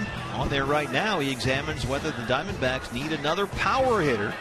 Also on there, the Suns ready to hit the practice court with renewed optimism. Might be the new uniforms. And we preview the big football weekend for ASU and Arizona. All that and more. FoxSportsArizona.com. Stuff on there for all ages. High above Chase Field, roof and panels open. Gorgeous night in downtown Phoenix as Tyler Moore leads off the 5th inning for Washington. Moore, Rendon, Strasburg, 7, 8, 9. Patrick Corbin has 5 strikeouts. He has walked 1. Well, if Jack Magruder's right, and indeed the Diamondbacks are going to be looking for a power bat, it would be advisable to find a left-handed power bat. Diamondbacks left-handed hitters against left-handed pitching this year have hit 1 home run. That was Miguel Montero against Jaime Garcia back on April 2nd. So they went virtually an entire season. Yeah. Well, of their left-hand hitters, none of them are particularly good against left-hand pitching anyway. I mean, Parra doesn't really hit lefties. Didi doesn't hit lefties. Jason Kubel's not here anymore. He had a tough year. Miggy, we've documented what he's been through this year. 569 at-bats, a left-hand hitter versus a left-hand pitcher. 1 home run. That's remarkable. Well, that was a key to May. I mean, we saw in May when Paul Goldschmidt went on that absolute tear, and Eric Chavez hit 400 for the month, and they were driving in RBIs, the 2 of them, in bunches. They really worked out well as that 3-4 right-left combo in the batting order. So Is it that important to have a guy, hypothetically now, this is a big hypothetical, if you're going to go get a power bat, is it important to have him be a left-hand bat? Not for that number we just put up there, but for the idea that you have a guy that you can put behind Goldie and you can go right-left. Moore drives that to center field. It rolls to the wall. A.J. Pollock is there, and Tyler Moore is in at second with his 9th double this year. Leadoff man aboard for the Nationals. Hypothetically, I think it would be preferable to have that left-handed bat just because of the pressure that puts on an opposing manager and an opposing bullpen late in the game. You know, you bring in a righty to face Goldie. Well, now you're going to leave that righty in there to face that left-handed hitter up after him, or are you going to make another pitching change and bring in a lefty to face the guy hitting behind Goldie? Do they need another power bat? Well, once again, we get back to is Miguel Montero going to return to form? Is Aaron Hill going to stay healthy and be a power bat at second base? Is Cody Ross going to come back and be a productive power hitting outfielder? If those are all answered yes, then no, you don't need another power bat. If those guys are going to put up comparable numbers to this year and go through the same kind of injuries. That's a fair ball. Anthony Rendon shoots it down the left field line. Moore comes in and scores, and that ties the game at 2. Back-to-back doubles for Washington to lead off the 5th against Patrick Corbin. 23rd double for Rendon.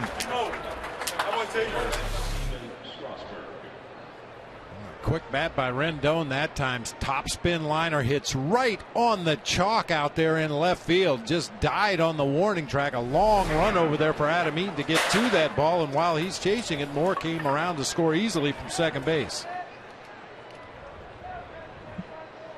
Well, the Nationals have 5 hits against Corbin. 3 of them have been doubles.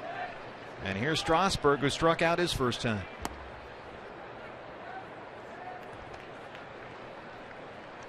Ten sack bunts on the season for Steven Strasburg. Well, keep in mind, this is a guy that won the Louisville Slugger National League Silver Slugger Award last year. Hit .277 for the Nats.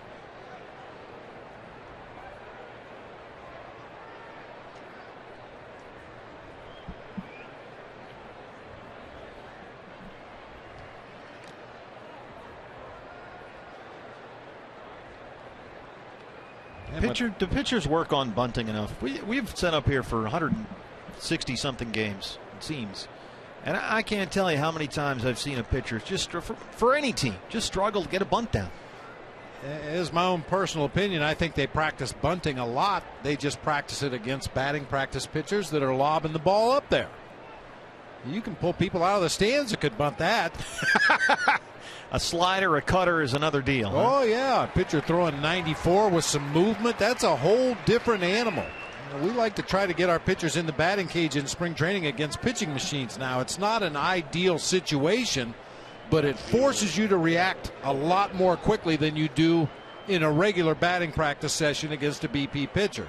Do teams not practice that because they fear perhaps an injury might hit somebody on a finger or a wrist and something in spring training? I'm sure that's a big part of it. You know, those guys are paid handsomely to do what they do on the mound, and to think that you lose one of your pitchers in bunting practice, that'd be a tough one to explain. Yeah. Jeff Coburnis singled his last time up, 1 for 2. But it just seems like pitcher after pitcher gets up there, and it's just a Herculean effort to get a bunt down sometimes.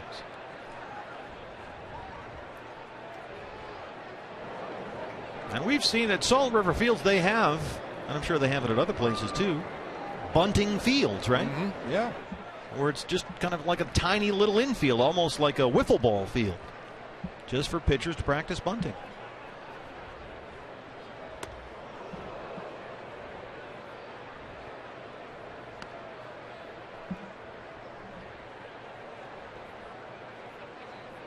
Patrick Corbin trying to strand that go-ahead run at second. It's Anthony Rendon. 1-1 on Coburnis with Ryan Zimmerman on deck. Down the right field line, Goldie getting chased, but it's out of play. Good crowd here tonight. Diamondback Nation really did a good job to say goodbye to their Diamondbacks. Hope to see you out here this weekend. Fan Appreciation Weekend. Lots of reasons to be with us at Chase Field. And while you're down here, visit Section 111 and see about becoming a Diamondback season ticket holder for 2014. Season ticket headquarters. They'll answer all your questions and find a plan that's right for you. Lots of benefits, like early entry into Chase Field. Come down here every day and watch batting practice. 1-2.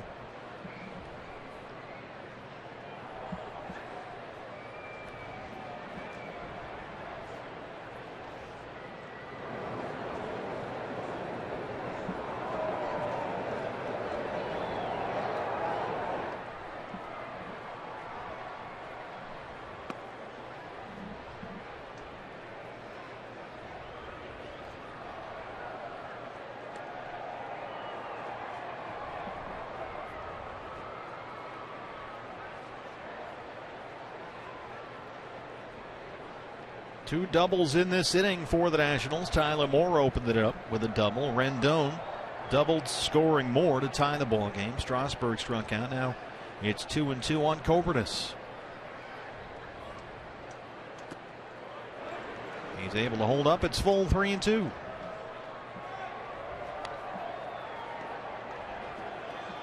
Patrick Corbin beat the Cubs at Chase Field back on July 23rd. At that point, he was 12-1 on the year. But since then, Patrick has gone 2-6 in 11 starts, with an ERA at about 5.25. 3-2 pitch to Cobernus. Ball 4. Second walk tonight issued by Patrick Corbin. And now Miguel Montero will go and have a chat. Charles Nagy.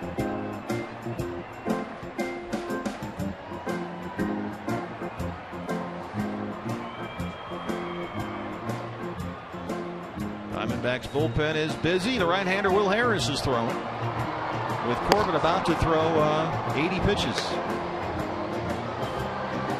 And Miguel Montero said after Patrick's outing at Colorado on Sunday that obviously Corbin looks like he's getting tired. And Miggy said he thought Patrick might be trying too hard to maintain velocity despite the fatigue he might be feeling. And the fastball and the slider, which were so sharp throughout the season, just haven't been as crisp as they have been this late in the year. And even Patrick admitted, yeah, the slider's just not real sharp right now. He knows it, and he knows he's not as consistent with it, so he might be trying a different approach here. Gotta be careful with Ryan Zimmerman, who's 0 for 2. He has struck out and flied out.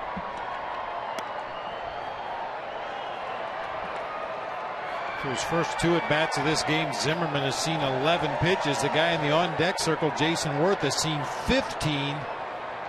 26 of the 79 pitches that Patrick had thrown have come to those 2 hitters. Ryan Zimmerman and Jason Worth. Anthony Rendon on second. Jeff Cobernus on first. 1 away here in the 5th. The run in for the Nationals. He jumps ahead 0-2. He struck out Zimmerman in the first on 3 pitches. Another 0-2 count. Number 8 on the ball game for Patrick Corbin. Ryan Zimmerman, 15 home runs since the All-Star break. That is tied with Paul Goldschmidt for the most in the National League.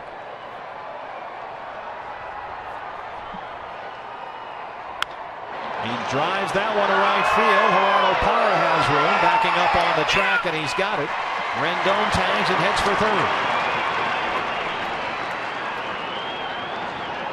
2 down. Here's Worth.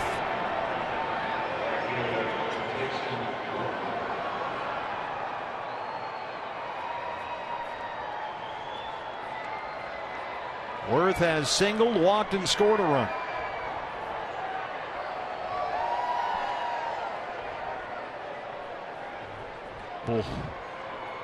And he has been Goldie-esque in terms of driving the ball, extra base hits. We got a bird on the field. It was initially about halfway between the mound and home plate. Now it's sitting about halfway between third and home on the foul line. Tell you what, if he can get a bunt down, might be the only way to chase him.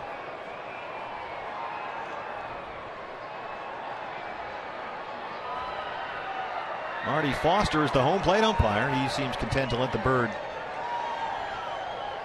alone. Now he's back in fair territory. Jason Worth.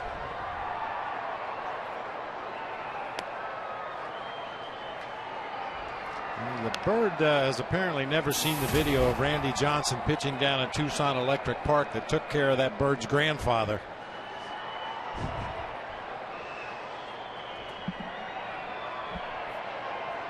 The bird is playing in on the edge of the grass. 1-0. Down the line in left, but foul.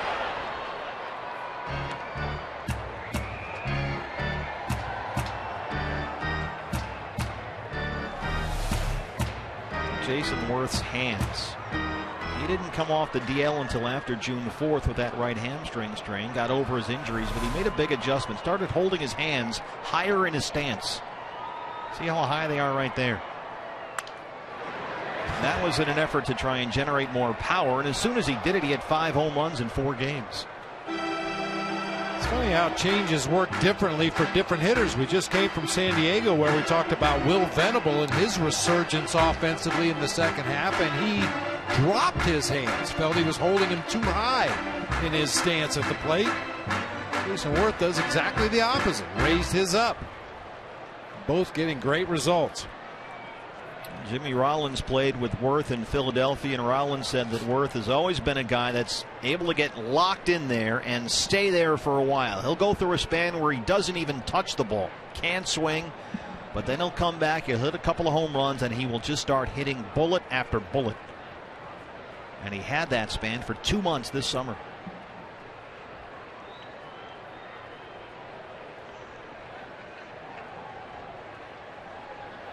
There are the numbers in the second half. 3:35 since the All-Star break. Those hands up there. 1-2 pitch. Coburn is back at first.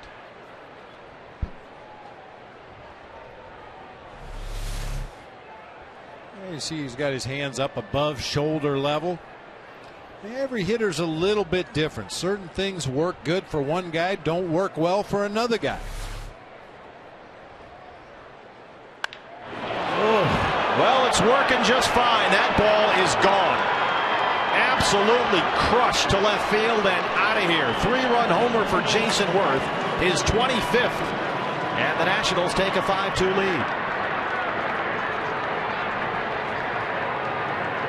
19th home run allowed this year by Patrick Corbin. Well, when he's locked in, and he is locked in.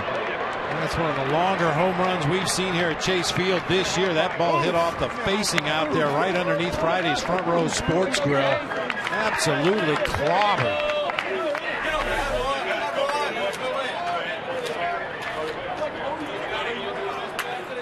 And now Patrick Corbin will work to Bryce Harper. Harper doubled a run in his last time up. He's 1 for 2.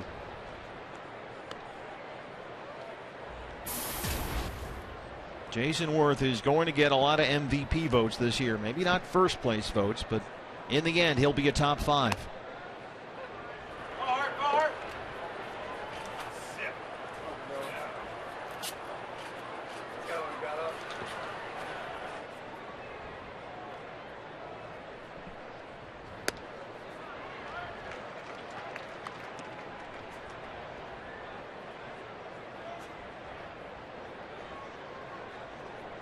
The learning process.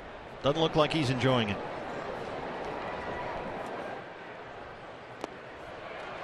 He strikes out Harper. That's 7 strikeouts for Corbin. But Jason Worth makes it a 5-2 Nationals lead. CenturyLink, your link to what's next coming up for the Diamondbacks. You'll see Gerardo Parra. D-backs have some work to do, down 5-2.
Tony Campana will hit for Corbin to lead off the fifth for the Diamondbacks, now trailing at 5-2. So it's Campana, Eaton, Parra, 9-1-2 against Steven Strasburg.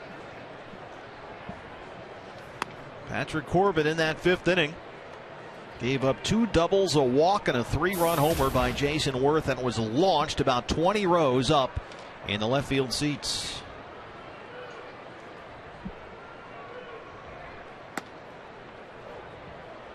And Campana will hit for Corbin, and that's it for Patrick in 2013. So he finishes with 208 1/3 innings worked this year.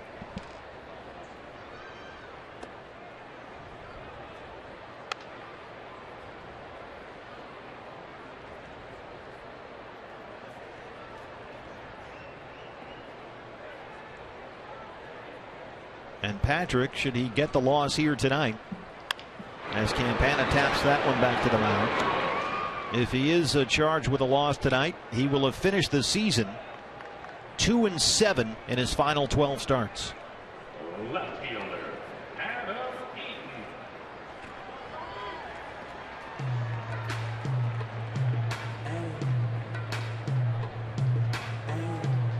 But at this point, Bob, how much of it for Patrick is the performance aspect of it, and how much is it the learning process? Obviously, you're out of the race, you're not going to the postseason, so the learning process you would think would be the priority, and this seems to be part of that. I don't think there's any question about it. It's not an easy process, and it certainly doesn't feel good, especially given the first half of the season that Patrick had this year. But like we were talking about earlier in the game, I think he will benefit from it. I think he will learn from it. I think he'll come back and be a better pitcher for it next year. 1-1 to Adam Eaton.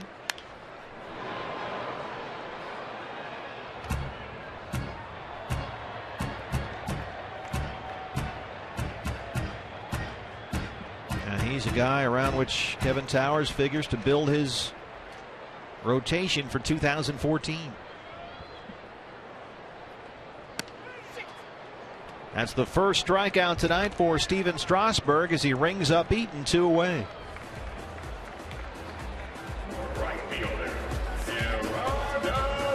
First punch out of the game for Strasburg. He's never had a start in his career without at least one strikeout, and one of those was just a 1-inning outing. Takes him till the 5th inning today to get his first punch out. Well, he was a sensation in his rookie season of 2010 at the age of 21. 5-3 that year. He was just absolutely a sensation. Everywhere you went, it was Strasburg. That year he pitched 68 innings and struck out 92 batters, including his major league debut. June 8th, 2010, he struck out 14 Pirates against no walks. And he was the talk of baseball. And then Tommy John the next year. Strasburg came back last season, won 15 games. 197 strikeouts in just under 160 innings in his first year post Tommy John. Parra up the middle, base hit. Parra's 2 for 3.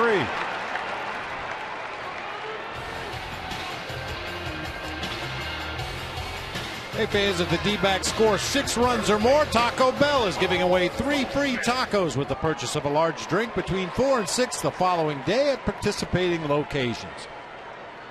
Goldie has grounded out twice, once into a double play, trying to extend that 16-game hitting streak, currently the longest streak in the major leagues.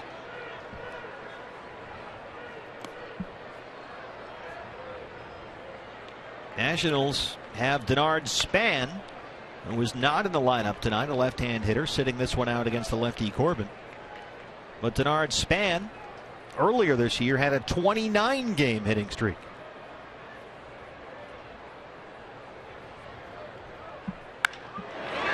There it is. Make it 17 for Goldie. Pair of 2-out singles against Strasburg in the 5th.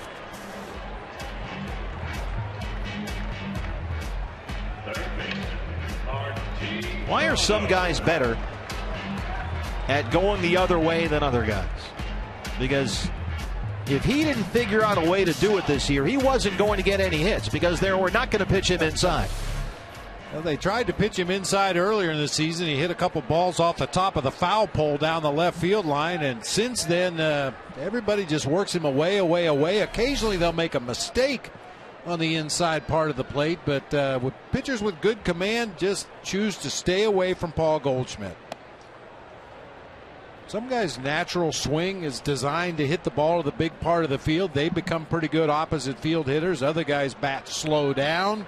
They can't catch up to a good fastball. They become opposite field hitters by necessity. Goldie just hits the ball hard wherever you pitch it. 1-1 to Martin Prado.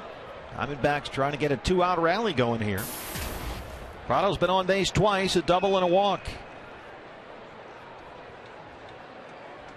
Martin Prado, 79 hits since the All-Star break. That's fourth most in the National League.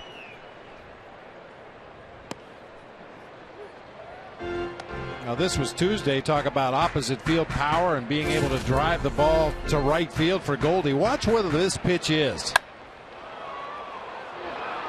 Off Tyson Ross in San Diego. Just tremendous opposite field power on a pitch that was way out of the strike zone, both up and away. I think for a lot of hitters, and this was the case for me, I was a pretty decent opposite field hitter in high school and college. Right to Rendon. They strand two. We are through 5. Diamondbacks trail the Nationals 5-2.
Season tickets are on sale right now. You can enjoy exclusive benefits, a flexible 12-month payment option, and a plan that's right for you. You can go all in, go to every game. You can just do a half-season plan or a weekend plan. Just come to weekend ball games. Don't miss a single moment. Buy or renew for 2014. Get your season tickets by calling 602-462-4600 or do it online. Log on dbacks.com/tickets, and we'll see you at Chase Field in 2014. You will not see Patrick Corbin anymore in 2013. His night and season are done, and here's the right-hander on in relief to start the 6th. It's Will Harris. See the numbers for Will Harris, 61st appearance of the season. Since he got called up on May 10th, only one other pitcher in the National League has pitched more than Will Harris. Recalled from AAA Reno on May 8th. Ian Desmond.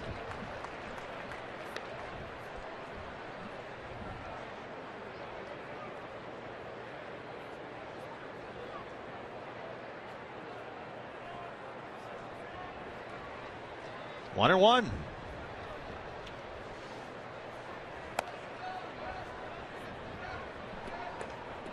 See Ian Desmond there. That's the picture of him. It almost looks like Ian Desmond in disguise with the mustache. mustache has come and gone on him, and most of the time it's gone, but he's had that as his picture all year long. Didi Gregorius, the backhander. Look at that arm. And the scoop by Paul Goldschmidt. Didi Gregorius, must-see TV. That's a tough play to get much on the throw. Had to get rid of it quickly on the run. Could not plant his feet. This is our Chaz Roberts air conditioning cool play of the game. Running away from his target, throwing back against his own body, but gets enough on it to get Desmond by a half a step over there at first, and Martin Prado appreciates that. And boy, that's the kind of throw that eats up a lot of first basemen too. It's another example of the Goldie MVP discussion. He just does so many things that don't get noticed nationally in terms of the way he plays his position. Wilson Ramos, the catcher, is 0 for 2. He struck out his last time up.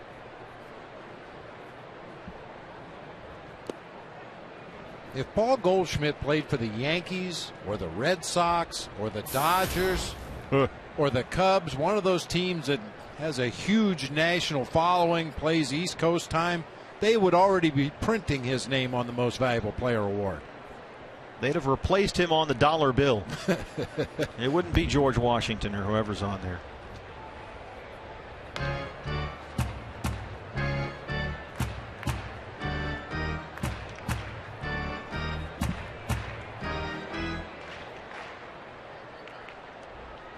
That says it all right there.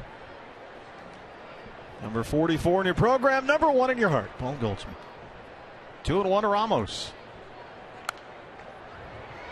Boy, I tell you what, they have come close to the Gubna a couple of times next to us. Tom Candiotti bobbling that one. Jeff Munn ducking for cover, but the Gub standing like a rock. Look at Leo Gilmartin overseeing back there. That's a man in control, Leo.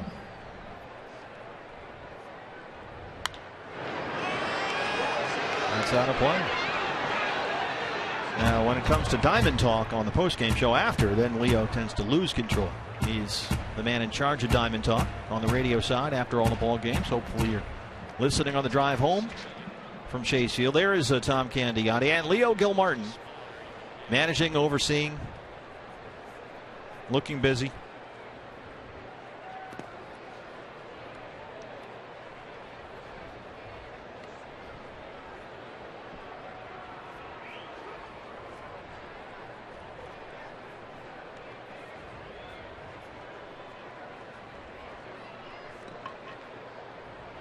Will Harris, 3-2 to Ramos.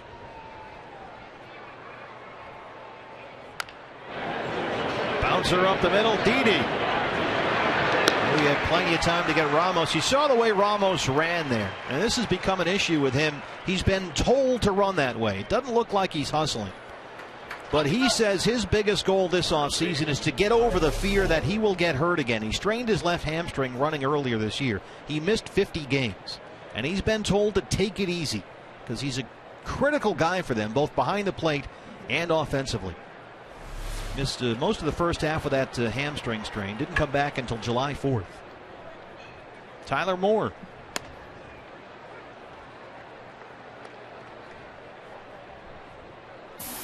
And that can't be easy to hear. Hey, don't run. Well, for some guys, you don't have to tell them not to run. That's true. That's another conversation. Gerardo Parra. He's always running. Will Harris works a 1-2-3-6. Diamondbacks trail at 5-2.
and the Nationals. Fun times at the RamTrucks.com pool. Great place to watch a game out there. In right center field, the Chase Field. Well, it looks like they're having fun out there. How can you not? Big crowd out there at the RamTrucks.com pool as Aaron Hill leads off the 6th. Aaron Hill, Miguel Montero, A.J. Pollock, 5, 6, and 7 against Steven Strasburg, who is tonight pitched his first ever game with only 1 strikeout through 5. He is a strikeout machine, always has been, but tonight only 1 in his first 5. First time he's ever done that. Aaron Hill is 0 for 2. Strasburg's been a hot topic all year long in D.C. following last season's countdown to the shutdown. Would the Nationals have won the World Series last year had they not shut down Steven Strasburg? Probably is what Davey Johnson just told a Washington, D.C. radio station this week. And what's remarkable is there is still fallout in D.C. from that decision last year. They still have not recovered as a franchise from that decision, people say. There's Mike Rizzo, who was the man behind the call. Regardless, the decision, right or wrong, has hovered over this organization all year long. In fact, as Aaron Hill looks at a 1-2 pitch and strikes out, John Feinstein wrote in the Washington Post that the decision didn't just cost the Nationals a chance to win a World Series. It cost the city and the team 2 chances to win, arguing that this year's highly disappointing season was set up by last year's disaster last fall. Bob, you were there for that. What do you think? I don't know. I mean, Strasburg at the end of the season last year wasn't the dominant pitcher that they expect him to be moving forward. I don't know if there's an easy way to answer that question. If you run him out there and he gets his brains beat in the postseason, then there'll be a huge contingent of people that say, well, you should have shut him down. You're messing with the future of the organization. They do shut him down. They lose in the playoffs. And the other side of that coin are the people that you're hearing from now. Because it is such a complex issue and there is no clear-cut right or wrong answer, maybe one reason why they still keep talking about it. It kind of just won't go away, it seems. And Mike Rizzo has been the guy to face all the heat. We believe we did the right thing. We did the exact same thing with Jordan Zimmerman. He's become an outstanding pitcher. We used that blueprint post Tommy John for Steven. It worked once, and we think it's going to work again. I just think pitchers are such individuals, and it's such a subjective thing. I don't know if you can just throw one blanket over all of them and say this is the way everybody's going to be handled. I mean, that's the decision that Mike Rizzo has made, and he's getting paid a lot of money to make those decisions. But I don't think it's quite that simplistic. And it's funny, after talking about how Strasburg went through 5 innings with only 1 strikeout for the first time in his career, he strikes out the first 2 here in the 6th. There is Jordan Zimmerman. Now, he is on the same track as Steven Strasburg. I should say, actually, that's the other way around, because Zimmerman had Tommy John before Strasburg, and they kept Zimmerman on the program. And it's really worked out well. He's one of the best pitchers in the National League. In fact, they think he might long-term be a better pitcher than Steven Strasburg. Boy, he just kind of flies under the radar. All the attention that Strasburg gets with this Nationals team, Bryce Harper, Jason Worth, some of the other guys on this team, he just takes the ball and goes out there and beats you. Yeah, he's really good. Yes, he is. This is how Steven Strasburg's seasons compare. It's interesting. Okay, they shut him down. Now, have they really gotten any benefit from that other than having him healthy, which of course is the point? A.J. Pollock pops that one up. Left center field. Harper's out there near the track. Boy, A.J. gave it a ride, but a little too much room in this ballpark. Strasburg works a 1-2-3-6. He leads it 5-2.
CenturyLink, your link to what's next. By Mazda, we believe if it's not worth driving, it's not worth building. And by Lone Butte Casino, you're in for more winning moments at Lone Butte Casino. 7th inning, Diamondbacks trail the Nationals 5-2. As Anthony Rendon is set to lead it off. Hello there! We're on the phone. FoxSportsArizona.com, all the online local sports coverage you can't find anywhere else. Jack Magruder examines D-backs question. Do they need another power hitter? Suns ready to hit the practice court again and preview the big football weekend for ASU in Arizona. FoxSportsArizona.com. JJ puts on to work the 7th against Anthony Rendon. Fouled away.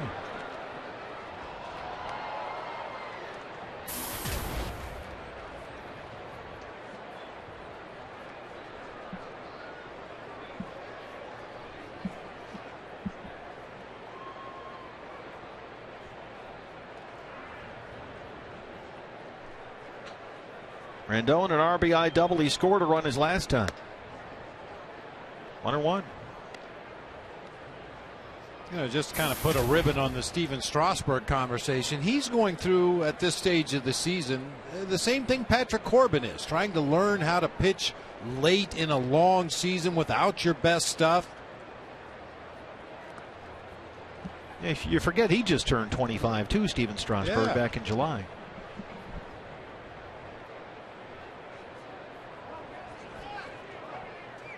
Well, part of the issue is, what did they learn? Is he better than last year? What progress have they made? He's 7-9 this year. He won 15 games last season.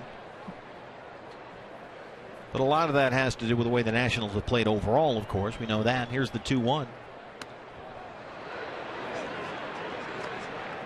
He might be a better pitcher, though, Steven Strasburg. He is striking out fewer batters. We've seen that tonight. Just slightly, but fewer. But he's also allowing fewer base runners and fewer hits per game. So in that sense, he's become less reliant on the strikeout and arguably a better pitcher. As JJ puts, rings up Rendon for the first out in the 7th. And here is Strasburg. Pitcher Steven Strasburg. Strasburg was on the DL briefly this year, missed about 2 weeks in early June with a lat strain, some discomfort in his lower back. Taken out as a precaution after only 2 innings in Atlanta in his final start in May. Partly because the back had been tightening up on him, partly because he felt the injury nagging his previous few starts. Since he came back from the DL, he's made 17 starts and pitched to an ERA of 3.36.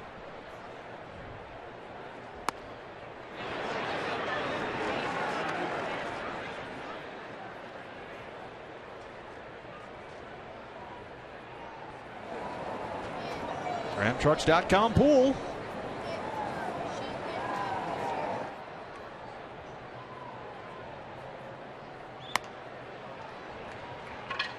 And Strasburg really benefited in his college career from pitching for Tony Gwynn at San Diego State University, a guy who knew a little something about how to handle pitchers. Many times you get into some of those college programs and guys just absolutely get abused. I mean, forget about high school programs. Guys might pitch every game.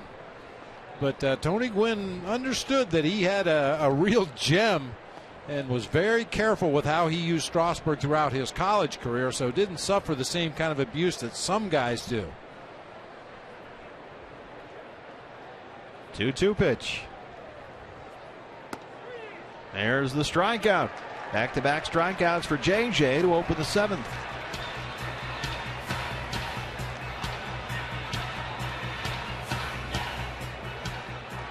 That's the 9th strikeout by Diamondback pitchers tonight. Brings up Denard Span, who will hit for Kubernis. Span, or their normal leadoff man, not in the lineup tonight against the lefty Patrick Corbin. But now with Corbin out, here is Span, who is hitting over 300 since the All-Star break.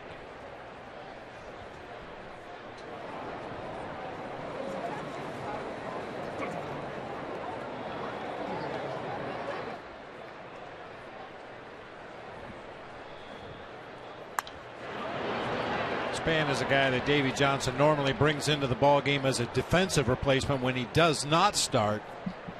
Well, this makes it an easy move here. Just pinch hit for the right-handed hitting left fielder and bring Spann right into the ball game.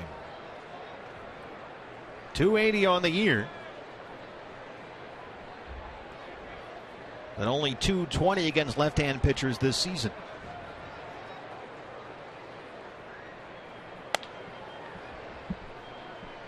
Denard Spann went on quite a run over the last 6 weeks or so, a 29-game hitting streak. It started on August 17th when he went 3 for 8 in a 15-inning win in Atlanta.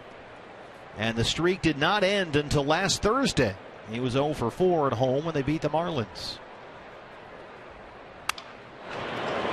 That one is right to Didi, and that's the inning. Home half of the 7th on the way. Diamondbacks trail the Nationals 5-2.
Joe, that's it in 2013 for Patrick Corbin, and it seems we've said the same thing every time. The last month, he looked tired out there. Yeah, but I think there's something to gain from it. Sure. And I heard you guys talking earlier, and for a kid who hasn't pitched through September yet, you're going to gain a lot of valuable knowledge of what your body needs in order to compete for that extra month that you're not used to when you're pitching in the minor leagues. And it takes a toll on your body. It's a long season, but now he can take what he's learned into the offseason and get himself ready so that he has that stamina left for next year. Strasburg back out there for the 7th, working to Didi Gregorius. Pitcher spot is due up next, and Cliff Pennington is out on deck for the Diamondbacks. Up the line to first, Tyler Moore is there, 1 away. And the numbers on Patrick Corbin, what does this tell you? Well, it says he came out with unbelievable stuff early in the season, and that doesn't even tell the story. He could have added 3 or 4 extra wins in that first half, but the second half you can definitely see he may not have lost it with his velocity, but I think with his location he suffered a little bit, and where he was missing bats earlier in the season, he wasn't missing them later. Joe, do you remember the first time you got extended at the major league level? And what did that feel like in the month of September? Oh, it's tough, and I remember it exactly. It was 2002 with the Cubs, and I wound up pitching 96 innings that year, and it's a lot. It seems like you're going into another season when you're reaching late August and into September, because it's just so much more than you're used to being in the minor leagues, and all of a sudden you have an entire extra month, and for starters especially, you can get 5-6 more starts in there. You're getting up in the mid-30s in innings. That's a lot on your arm, especially if you're not used to it. Well, we've heard the process, and sort of the point of this, Joe, is for Patrick to learn to pitch through that fatigue. But what is it exactly that he's learning? Well, the one thing is that I think the biggest thing he'll take from this is how does he have to condition himself, condition his arm? What does he have to do during the season to take care of himself that's going to allow him to be fresh in September?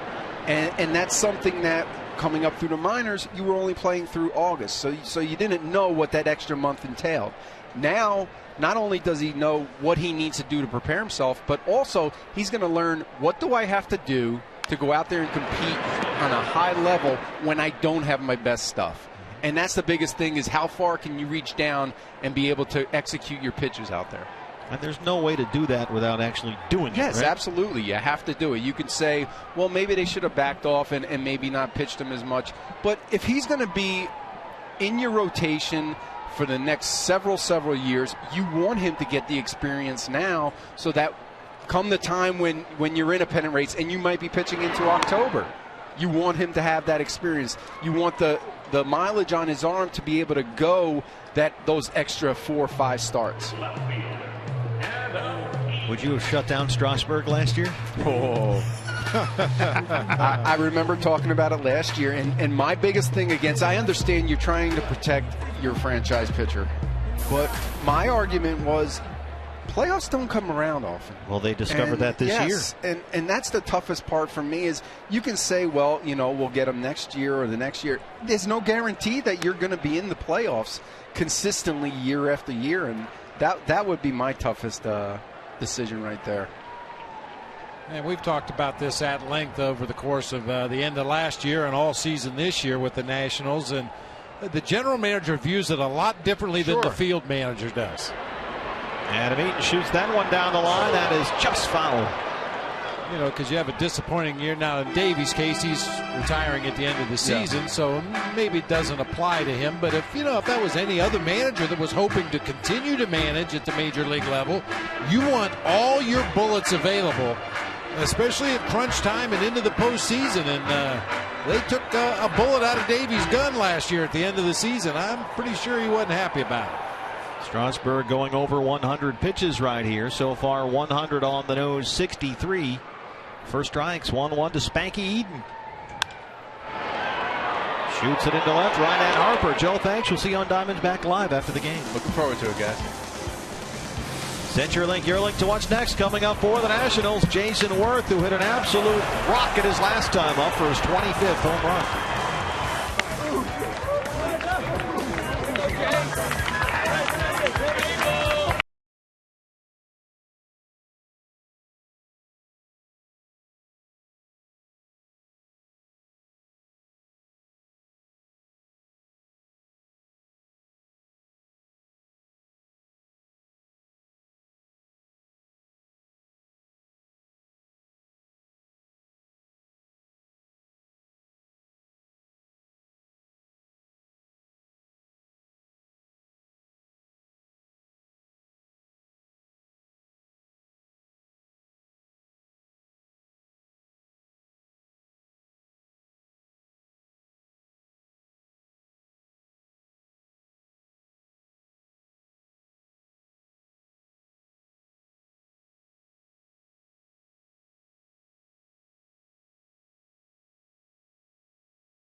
Up at one of the 16 interactive kiosks right here at Chase Field during any Diamondbacks regular season home game.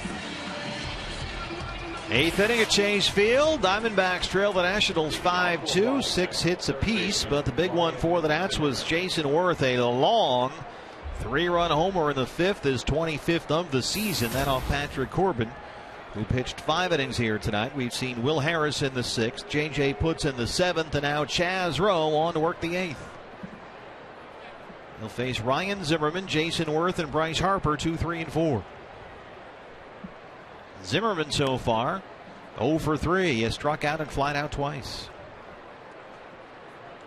And it was Ryan Zimmerman who broke up the Cardinals' Michael Wacha's no-hitter on Tuesday. A little chopper off the dirt in front of home plate that just kicked over Wacha and off the tip of his glove for an infield hit with 2 outs in the 9th in St. Louis.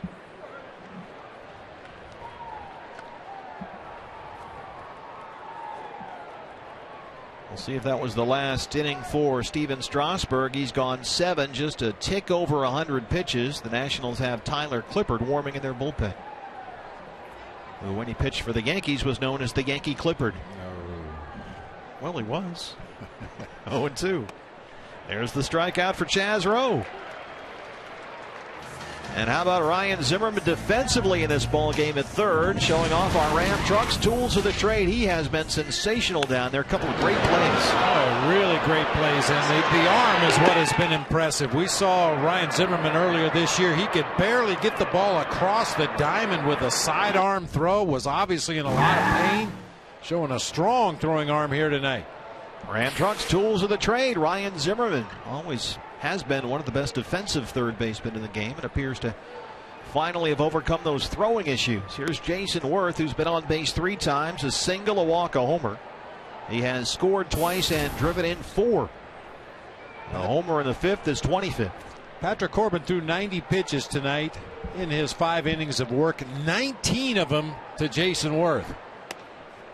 And this was one that got out of here. One of the longest we've seen hit this year.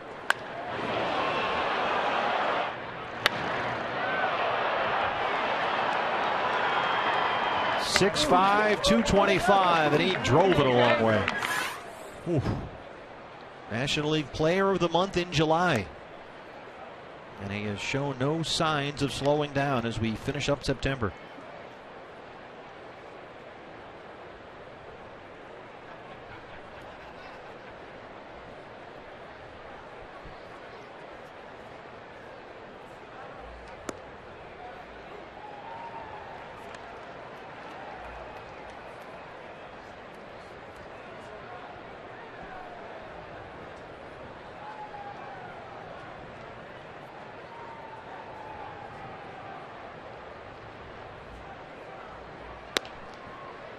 Looks like Chaz Rowe has trimmed the Confederate general facial hair. Usually looks like he's just come from a Civil War reenactment. This is more, I think, kind of a hipster look, like he should be out in front of a 7-Eleven with a skateboard. Something like that. 3-2. There's a walk to Worth. So he's on base for the 4th time tonight.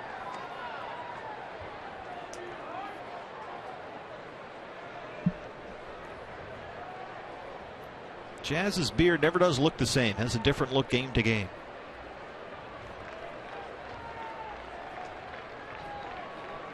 Pinch runner for Jason Worth. Pinch runner for Jason Worth. At the plate, left fielder as Bryce Harper steps in.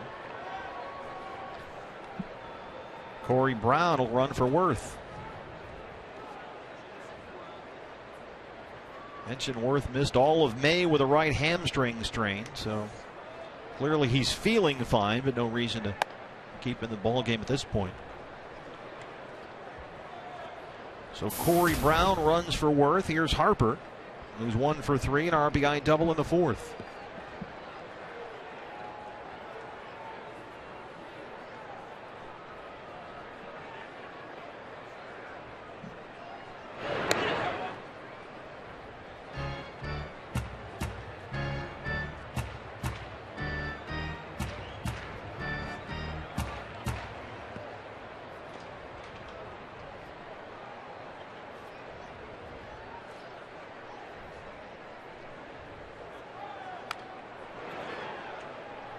Bryce Harper says he wants to be a 300 hitter and a 40 homer guy every year.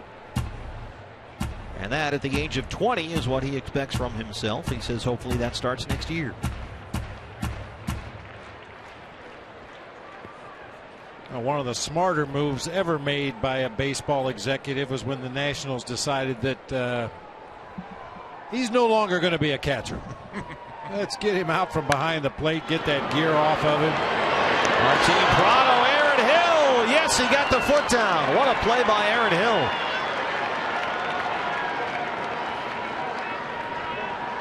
How did he find the bag there? That's just great field awareness, knowing where you are, keeping your eye on the throw from the third baseman, but yet having a good idea where that base is. Tough play. They were playing Harper to pull. Aaron had a long run just to get to the base. That ball was hit like a bullet to Prado. Nice recovery right there to get the force at second base. 2 down, Harper at first. Here's Desmond, 0 for 3. Yeah, you can debate the Strasburg thing all you want. The Harper no longer catching, that seemed like a no-brainer. Let's get him out of there right now.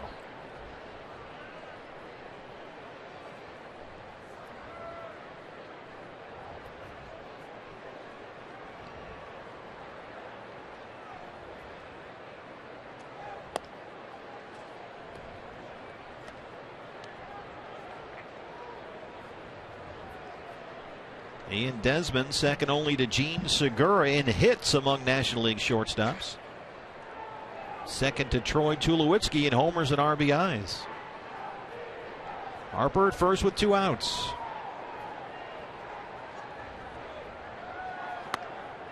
There's the strike, 2-1.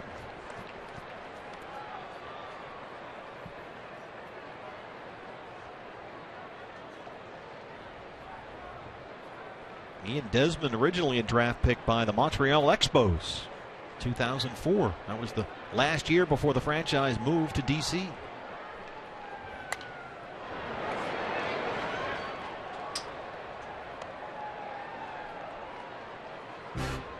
I know you have very happy memories of playing at Olympic Stadium. I'll tell you, I like going to Montreal once a year, but boy, you talk about a venue that'll put you to sleep. It was like playing in a library. Everybody be quiet.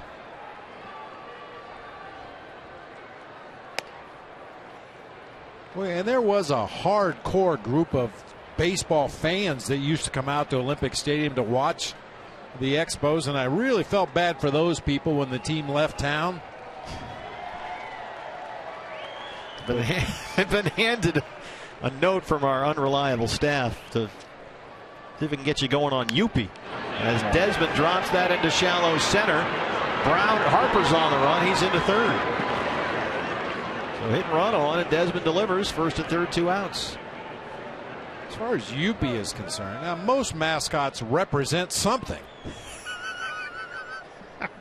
What the heck is a Yuppie? It was just a ball of fur. It was like they went to a thrift shop and said, hey, give me all the fur you got in here. I'm going to make a costume out of it, and he's going to be the mascot. Yuppie, it seemed to me, did pretty well. He had some pretty good bits, Yuppie. Yeah, he was weak. The problem is that I handed the note. I won't even begin to embarrass our unreliable staff how they spelled Yuppie. This isn't even English. And it's not French. Wilson Ramos. Miggy can't find it, and Desmond moves up 90 feet. Did you have a run-in with Yuppie? No, it just Yuppie was there, you know, and I guess, like I said, it was such a quiet ballpark, and the fans were so reserved and so polite and so well behaved, and then you had that moldy ball of fur running around the stadium making a fool of himself. Just seems so out of place. He's a beloved character. I still think that's a viable baseball market. Seems to be a lot of Expos fans that wish they had their team back. Oh yeah, they had a great following. Well, it was a great situation. You know, the metro there, the underground trains that run all over the city, and it dropped you right off at the ballpark no matter what part of town you were coming from. It was very easy access. Certainly tickets weren't an issue most of the time. And they had some great teams and some great players up there. I still remember those The old video online of Ellis Valentine throwing guys out from right field. Ramos high and deep to left. That's got a chance to get out of here, and it's gone. Wilson Ramos, a 3-run homer, is 16th, and it's 8-2 Nationals. All this with 2 outs.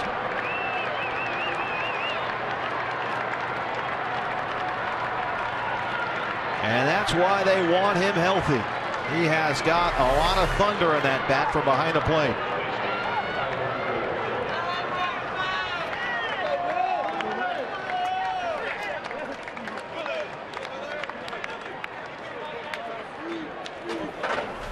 He didn't exactly pull a Carlos Gomez there, but he was in no hurry to get out of the box either. Tyler Moore.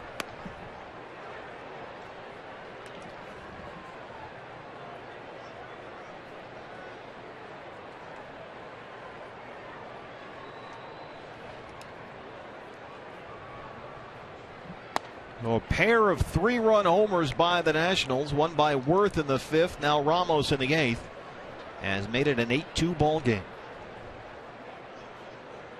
8 runs on 8 hits for the Nationals. That's lifted in the air to center. A.J. Pollock backing up. He's got room. And that's the inning. But the Nationals add 3 more. They lead at 8-2.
Dan O'Toole along with Donovan McNabb, Andy Roddick, and Carissa Thompson as they bring you all the scores, news, and highlights you need.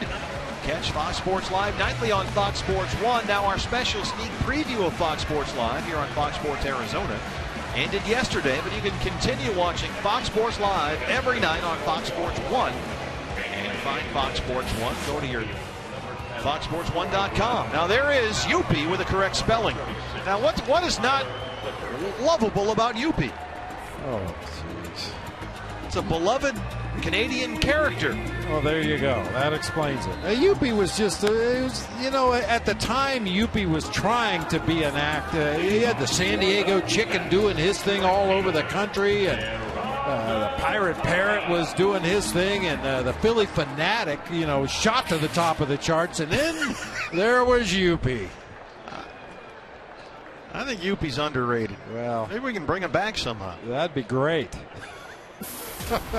Tyler Clippard is on to work the 8th for the Nationals. Corey Brown, who came into the game to run for Jason Worth, he stays in there. He's taken over in right field. And Ronald Parra leads off the 8th.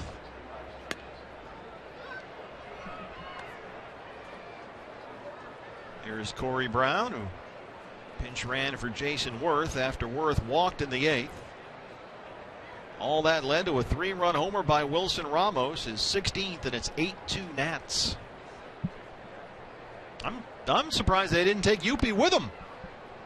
You're going to D.C. Maybe there's an immigration issue. I don't know. You got to get him in from Canada. But could have made that work. Just put him in a Nats uniform.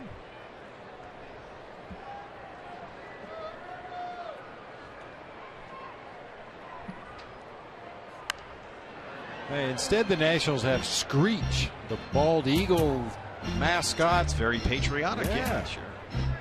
It's no Youppi, but it's all right.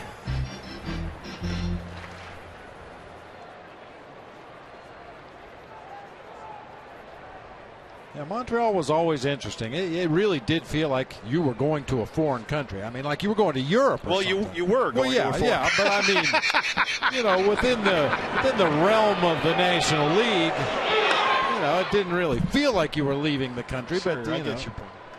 You order a soda, and it will come with one solitary ice cube. If you wanted more ice, they looked at you like, oh. Well, it's Canada. It's not like there's a shortage of ice. That's what we said. Go north. Oh, my. Pizza in Canada, forget about it. Just forget about it. Oh, no one. See, now we really know why you hate Youppi. Goldie lifts that one high in the air down the right field line, but out of play. And if there's a place that has bad pizza, boy, it makes your list. You don't forget things like that. I've learned that. They had bad side, Montreal. Toronto, not so bad. Toronto was okay. 967-1111. Pizza. I still remember the number. Called it once or twice, did you? So basically, your problem is not Youppi, really. It's French-Canadian pizza. Paul Goldschmidt high in the air to the right field corner. Corey Brown is in there, and he's got it just in front of the bullpen for the second out. Yeah, had Youppi delivered a pizza to my room at some point, whole conversation might have gone differently. Yeah, I would dig Youppi. But he would have shown up with a disappointing pizza. More than likely. So it's really a no-win. Martin Prado has doubled and walked. He's 1 for 2.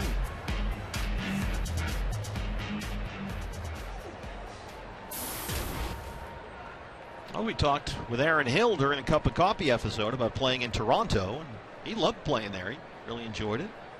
Doesn't quite have that international feel that Montreal does. I was there briefly, even though baseball fans don't remember it, but nor do Blue Jay fans. Yeah, I loved it. It was a great city, and at that time they had a really good team, and the fans were into it. They moved into Sky Dome mid-season, and boy, it was a rocking place to play baseball. So I'm told. or watch baseball.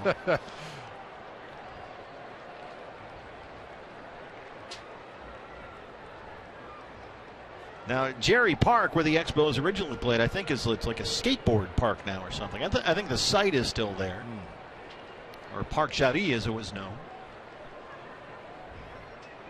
0-2 to Prado.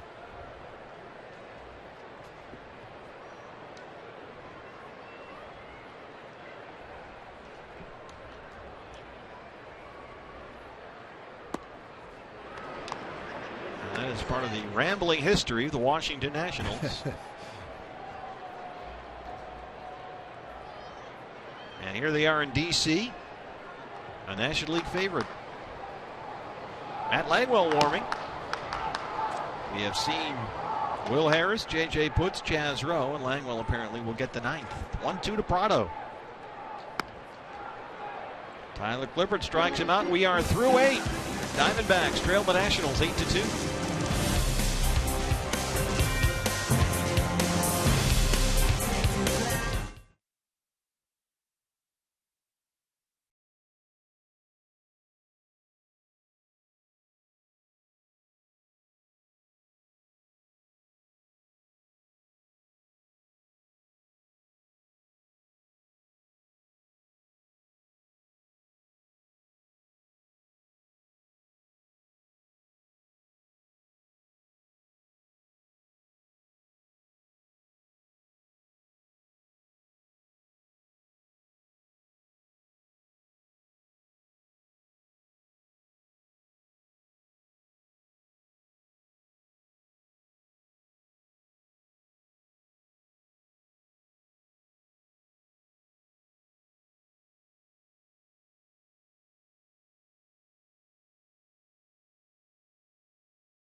year-round in Arizona through the D-backs Baseball Academy. It's presented by Grand Canyon University. Register today for the fall and winter youth camps, open to boys and girls age 6 through 14. You can register online at dbacks.com/academy. See you out there. Ninth inning here at Chase Field. Diamondbacks have some work to do. And Matt Langwell will try and hold the fort here in the ninth. 8th appearance for Matt Langwell. He's had some real good outings, some not so good outings. Has a good sinker, good slider. You talk about those D-backs youth clinics. The two Jeffs, Jeff Roden, Jeff Swanson, do a great job with those. Highly recommend getting your kids out there. Rally masks are in place. Second baseman Anthony Rendon. Anthony Rendon will lead off the ninth.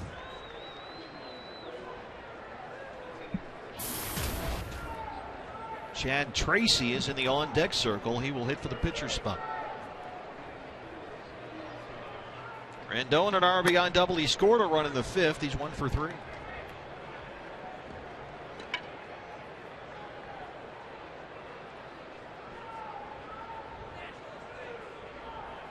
Got to look at Chad Tracy, who spent 6 years with the D-backs.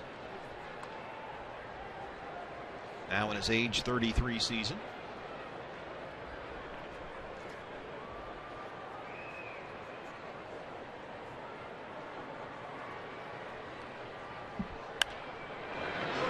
That's on a play. Anthony Rendon has struggled down the stretch in this his rookie year. He hit better than 300 in the first half of the season, but only 225 since the All-Star break. Took over the second base job from Danny Espinosa in early June.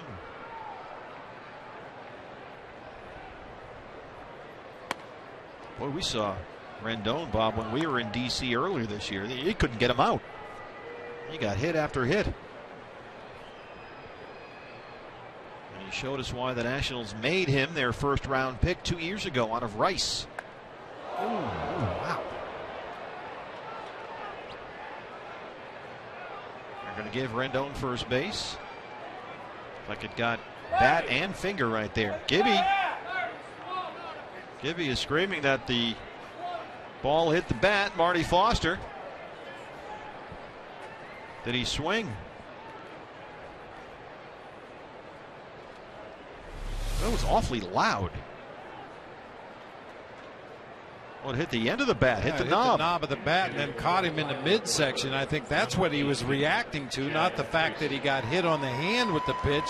He fouled it off his own stomach or leg there. That's where it hurt. It ricocheted, right off the knee. Full speed now.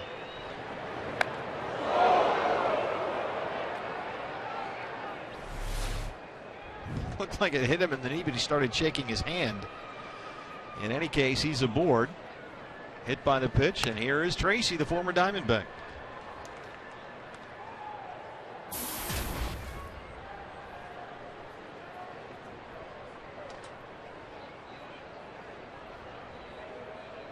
Chad Tracy, 6 years in Arizona. He hit .280 here, 78 homers.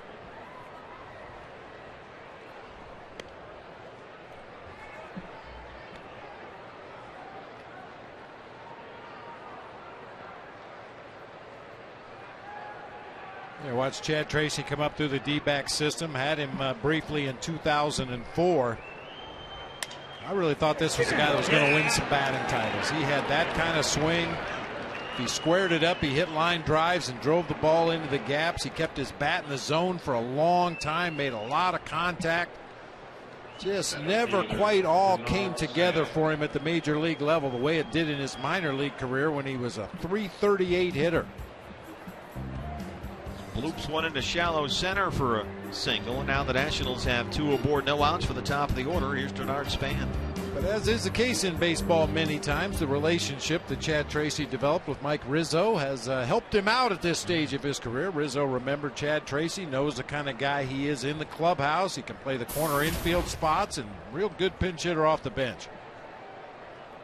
Span took over in left field. So far he's 0 for 1. He's now been moved over to center, replaced originally Jeff Coburnis. And they have shifted some players around in the Nationals outfield. Rendon on second, Tracy on first. No outs in the ninth.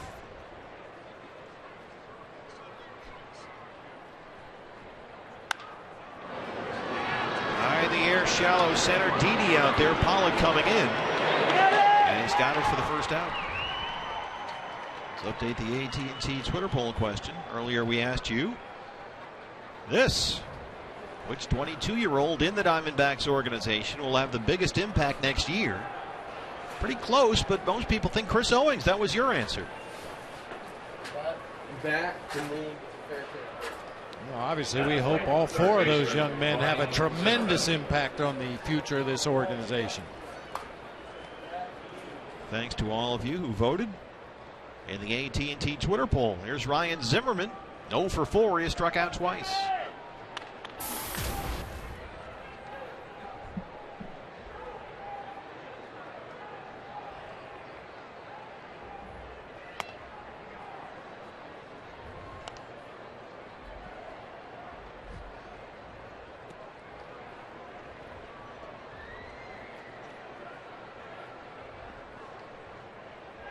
I'm told on the Twitter, this just in, we have some breaking news. Should have known this, actually. I'm kind of embarrassed. But Yupi was acquired by the Montreal Canadiens. So you can still see Yupi at the Molson Center. Put that on my bucket list. Montreal Hockey de Canadien. Good to see that Yupi was able to find a gig. After the unfortunate demise of Major League Baseball in Montreal. I mean, he might have been wandering the streets. I mean, just would have been a tragic story. The only mascot worse than Yupi was the Crazy Crab that they tried in San Francisco for one season. They actually had a poll of Giants fans, and they overwhelmingly voted, we don't want a mascot. So to kind of have a little fun with the whole thing, they came up with the Crazy Crab. Now, this is what you were playing. Yes. And they would actually encourage fans to throw things at the Crazy Crab when he made his brief appearance once a game. And why would they do that? Well, you know, it was just one of those things. We don't want a mascot. We don't need a mascot. The mascot would come out. The fans would boo him. He'd go back into his cave and disappear until the next game. It kind of became a thing. But I actually had a chance to see the gentleman who wore the Crazy Crab costume, and you want to talk about somebody who really hated their job. Oh, my. What would they throw at Crazy Crab? I mean, you know, just wadded up foil off the hot dogs, empty cups. He'd come by the bullpen down the right field line, and we would throw rosin bags at him, and you know, then he would go back up the tunnel, and many times I would follow the Mr. Crab up the tunnel, and boy, he was just not happy at all. Zimmerman reaches down and knocks that high in the air to right. Parr is under it. There is no tag, and that's the second out. Well, now they have Lucille out there in San Francisco. There's the Crazy Crab, yeah. Look at that. It's a great job by the folks in the truck. Meg working hard. Meg is crushing it tonight. He didn't even have that much of a smile underneath the costume. I'll just say that. Doesn't look like the type of mascot that would necessarily be able to fight back if things got really ugly. Corey Brown. 2 on and 2 out. I remember it back in the day at Old Foxborough Stadium, the Patriots in the late 70s, early 80s came up with this idea that they needed a mascot. Now, obviously, you're the Patriots. That's your logo. They had a guy named Super Patriot. He dressed up like a comic book hero, and until there was some incident with some snowballs. Okay. And that was the end of Super Patriot. The fans sort of let the organization know that Super Patriot was not necessary.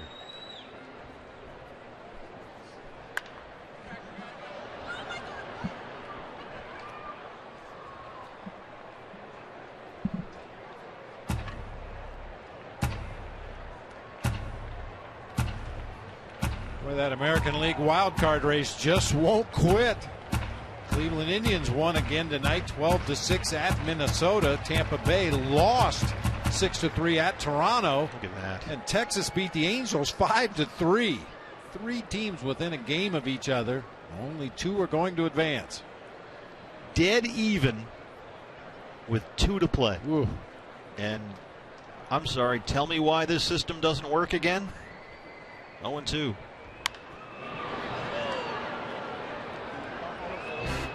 Especially in a season like this where all the division races, I mean, you know, National League Central is still somewhat contested going into play tonight, but everything would be over. Oh, yeah. Instead, you've got 3 teams neck and neck. And 3 cities, most importantly. Fan bases. Everybody's engaged.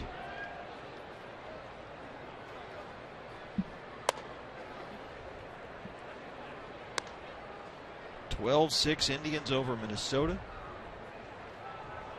17 hits for the Tribe.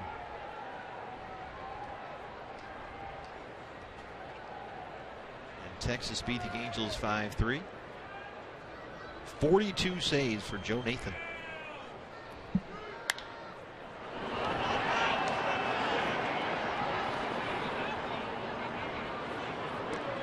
Mentioned that Pedro Alvarez homered for the Pirates, his 35th. They beat the Reds 4-1 in Cincinnati.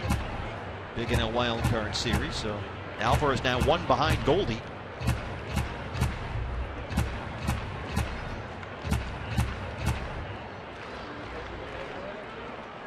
Cardinals beat the Cubs 7-0 in St. Louis.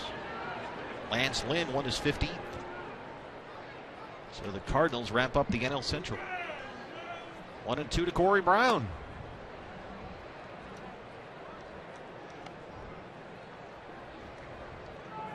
Chris Medlin flirted with a no-hitter for the Braves today. Cliff Lee struck out 13 and lost. Medlin won his 15th. Chris Johnson homered his 12th.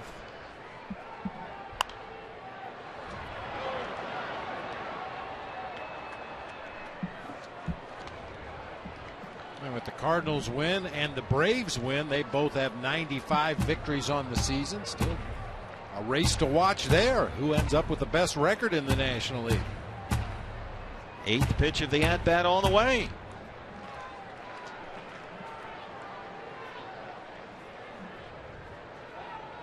Yeah, they're still trying to figure out who's going to play where in the National League playoffs. 3-2. MLB.com at bat, #1 source for live baseball everywhere you go. Available for iPhone, iPad, Android, BlackBerry 10. At bat delivers D-backs baseball, live audio, pitch tracking, stats, news, highlights, and more. So text at bat to 31826 or visit dbacks.com. Rendon on second, Tracy on first, 2 outs. 3-2 to Corey Brown. Now Miguel Montero will go out and talk with Matt Langwell.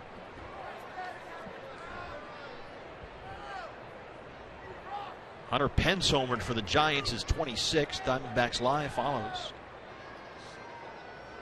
And of course, Hunter Pence is going to be a free agent after this weekend, and he's going to command some dollars.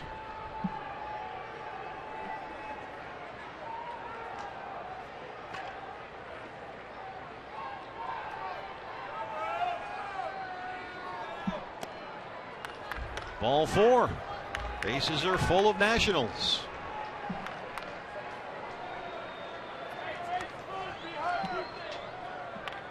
Left fielder Bryce Harper. So Bryce Harper will hit with 2 outs and the bases full. Harper had an RBI double in the 4th, reached on a fielder's choice and scored his last time up. Rendon on third, Tracy on second, Brown at first. Charles Nagy.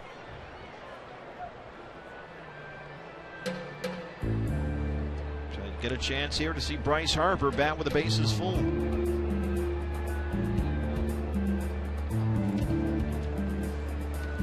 APS Energy All-Star tonight is the Phillies' Jason Worth. He had this long home run in the 5th. A 3-run shot, his 25th. National League Player of the Month for July, and tonight he's the APS Energy All-Star. Bases loaded for Bryce Harper.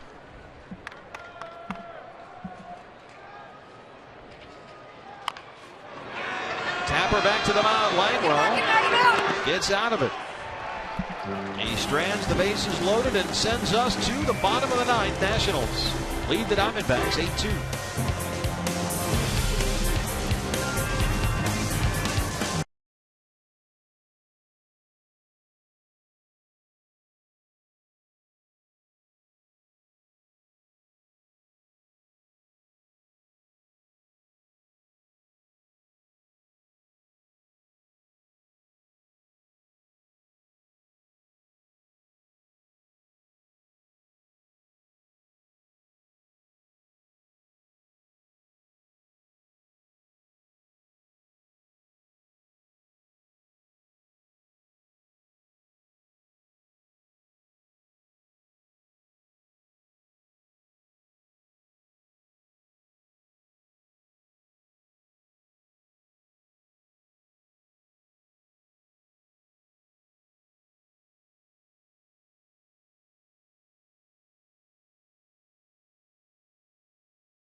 And the new pitcher on for Washington is the left-hander from the Dominican Republic. This is Fernando Abad. His 39th appearance. Solid numbers for Abad this season. If it were not for a really bad month of August when he had an ERA over 9, he'd be having himself an outstanding season. We'll face Aaron Hill to lead off the ninth. Hill, Montero, Pollock, 5, 6, and 7. Diamondbacks yesterday in San Diego in that long 11-inning game against the Padres at one point had 24 straight set down by San Diego relievers. Aaron Hill fights that off, knocks it into left. Tonight, Nationals relievers had retired 10 in a row before that single by Hill. Brings up Miguel Montero.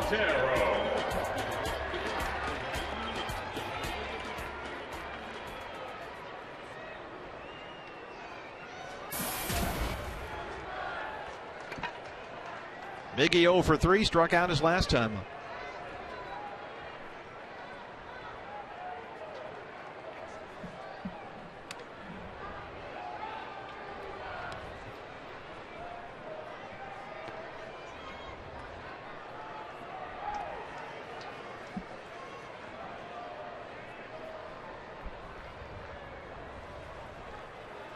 Aaron Hill takes off. No throw from Ramos.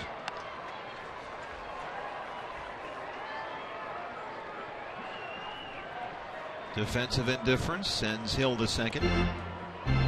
And it's a 2-0 count on Miggy. Ramos to the mound.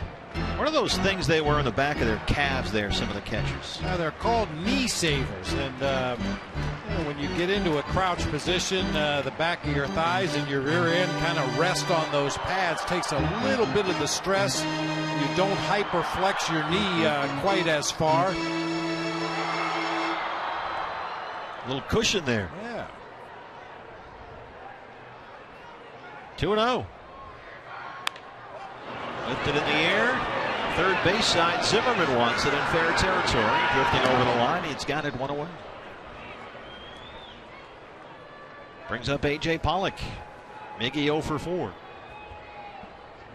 Center fielder, A.J. Another baseball oddity today. Chris Davis of the Baltimore Orioles hit home run number 53, and Chris Davis of the Milwaukee Brewers also homered today 5th time this season it's happened. Now, Chris Davis from the Brewers only has 11 homers on the season, but 5 times this year, 2 Chris Davises homered on the same day. And he spells his with a K, yeah, right?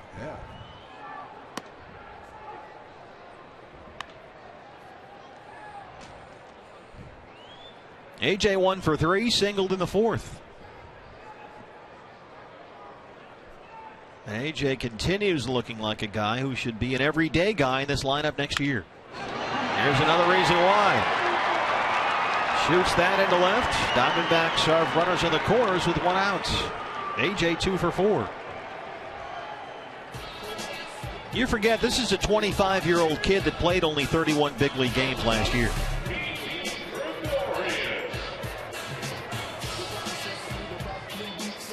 You love every part of his game. The question was, would he hit enough to justify playing him for his superior defense and his base running speed? And certainly there have been times this season when A.J. Pollock has shown he can swing that bat. He's had an excellent month of September offensively. Didi Gregorius is up. Pitcher spot is due up next. You saw Matt Davidson in the on-deck circle. He will hit for Langwell. Aaron Hill on third, A.J. Pollock on first. There's a strike, 1-1.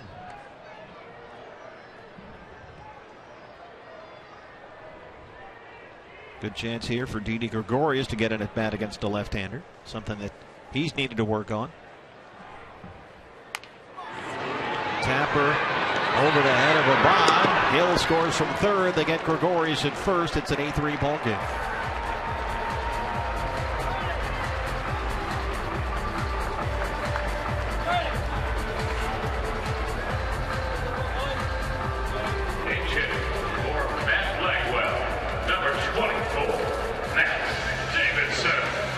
Here's Matt Davidson. Pollock at second with 2 outs.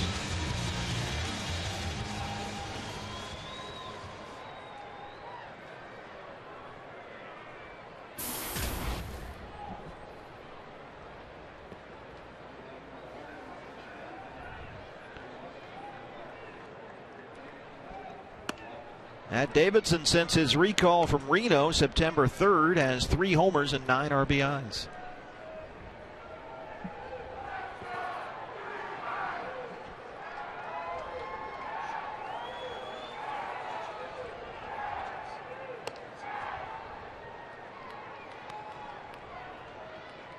You know, I had the great fortune of working in the booth with Harry Carey for a couple of years doing Cubs games, and I can't pass this up. Abad, spelled backwards, is Daba.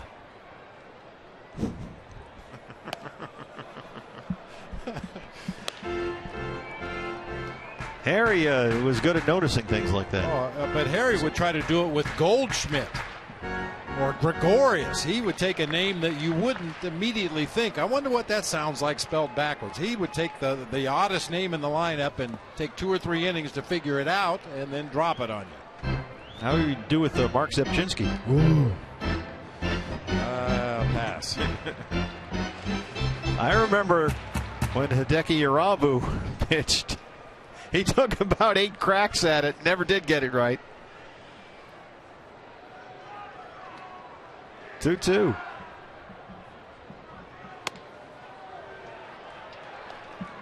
I wasn't there for this particular one, but they said Harry really had issues when the Cubs had Scott Sanderson pitching to Jim Sundberg with Ryan Sandberg playing second base.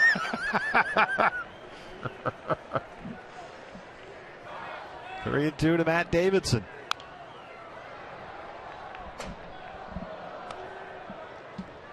Cub fan Budman. Remember those spots with Harry dancing around? Blues Brothers, yeah. He's a Cub fan. He's a Budman. Another 3-2 pitch. Center field, Span. They won't get there. It's off the track and off the wall. AJ scores, and Matt Davidson's in at second base with an RBI double. It's an 8-4 ball game.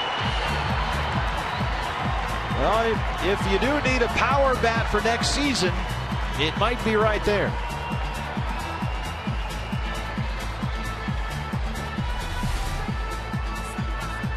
Ball up and out over the plate. Nice quick swing. Barrels it up to the deepest part of the ballpark. Bernard Span, as we mentioned, is a superior defensive outfielder, and he just had to quit on this one, play it on a hop off that center field wall. And with 2 outs in the ninth, now an 8-4 ball game, and they'll have to go back to their bullpen. Diamondbacks not done yet. Matt Davidson, clean shaven and all, delivers the 4th Arizona run. Pitching change. We'll take a break from Chase Field.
Back, string together enough hits to get to Goldie. He would be the tying run with 2 outs in the ninth.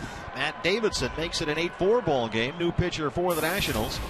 This is the left-hander, Xavier Cedeno, recalled September 3rd from AAA Syracuse. His 5th stint with the Nationals this year. He's been up and down all season. A 1.13 ERA in 8 appearances this year. Adam Eaton with Davidson on second and 2 outs. There's a strike, 0-1. Eaton 1 for 4, singled in the third.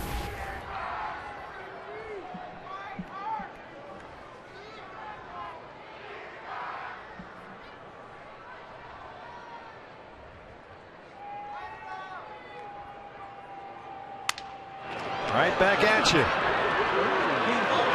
And that does it. Nationals win it 8-4. They take game 1 and game 160. 2 more to go, and now the Diamondbacks will have to win them both to finish with a winning season.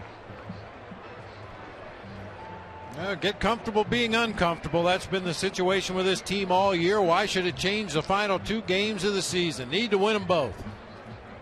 So the Nationals take this one 8-4, each team with 9 hits, but the Nats had the 2 big ones in the ball game. Jason Worth, a 3-run homer in the 5th. Wilson Ramos, a 3-run shot in the 8th. And they take it 8-4. We'll see you for game 2 tomorrow, but first let's wrap this one up. Diamondbacks Live starts right now here from Chase Field, guys. All right, thank you very much. Still plenty of talk about here on Fox Sports Arizona as we get set for Diamondbacks Live. So, Joe Borowski, I guess I turn to you, and I think the topic that will lead the show, Patrick Corbin, a tale of 2 seasons. The way he finished, what's your level of concern, and how will you break it down? Well, the biggest thing, Todd, is we're going to have to look at his entire body of work the entire season, and we're going to get in depth on everything that he needs to do to get ready for next season, and if there is any cause for how he stumbled down the road. So are you concerned? You're going to have to find out. Oh, man. What a vertical tease in Joe Borowski's head. We love that. So stick around. More to come here from Chase Field.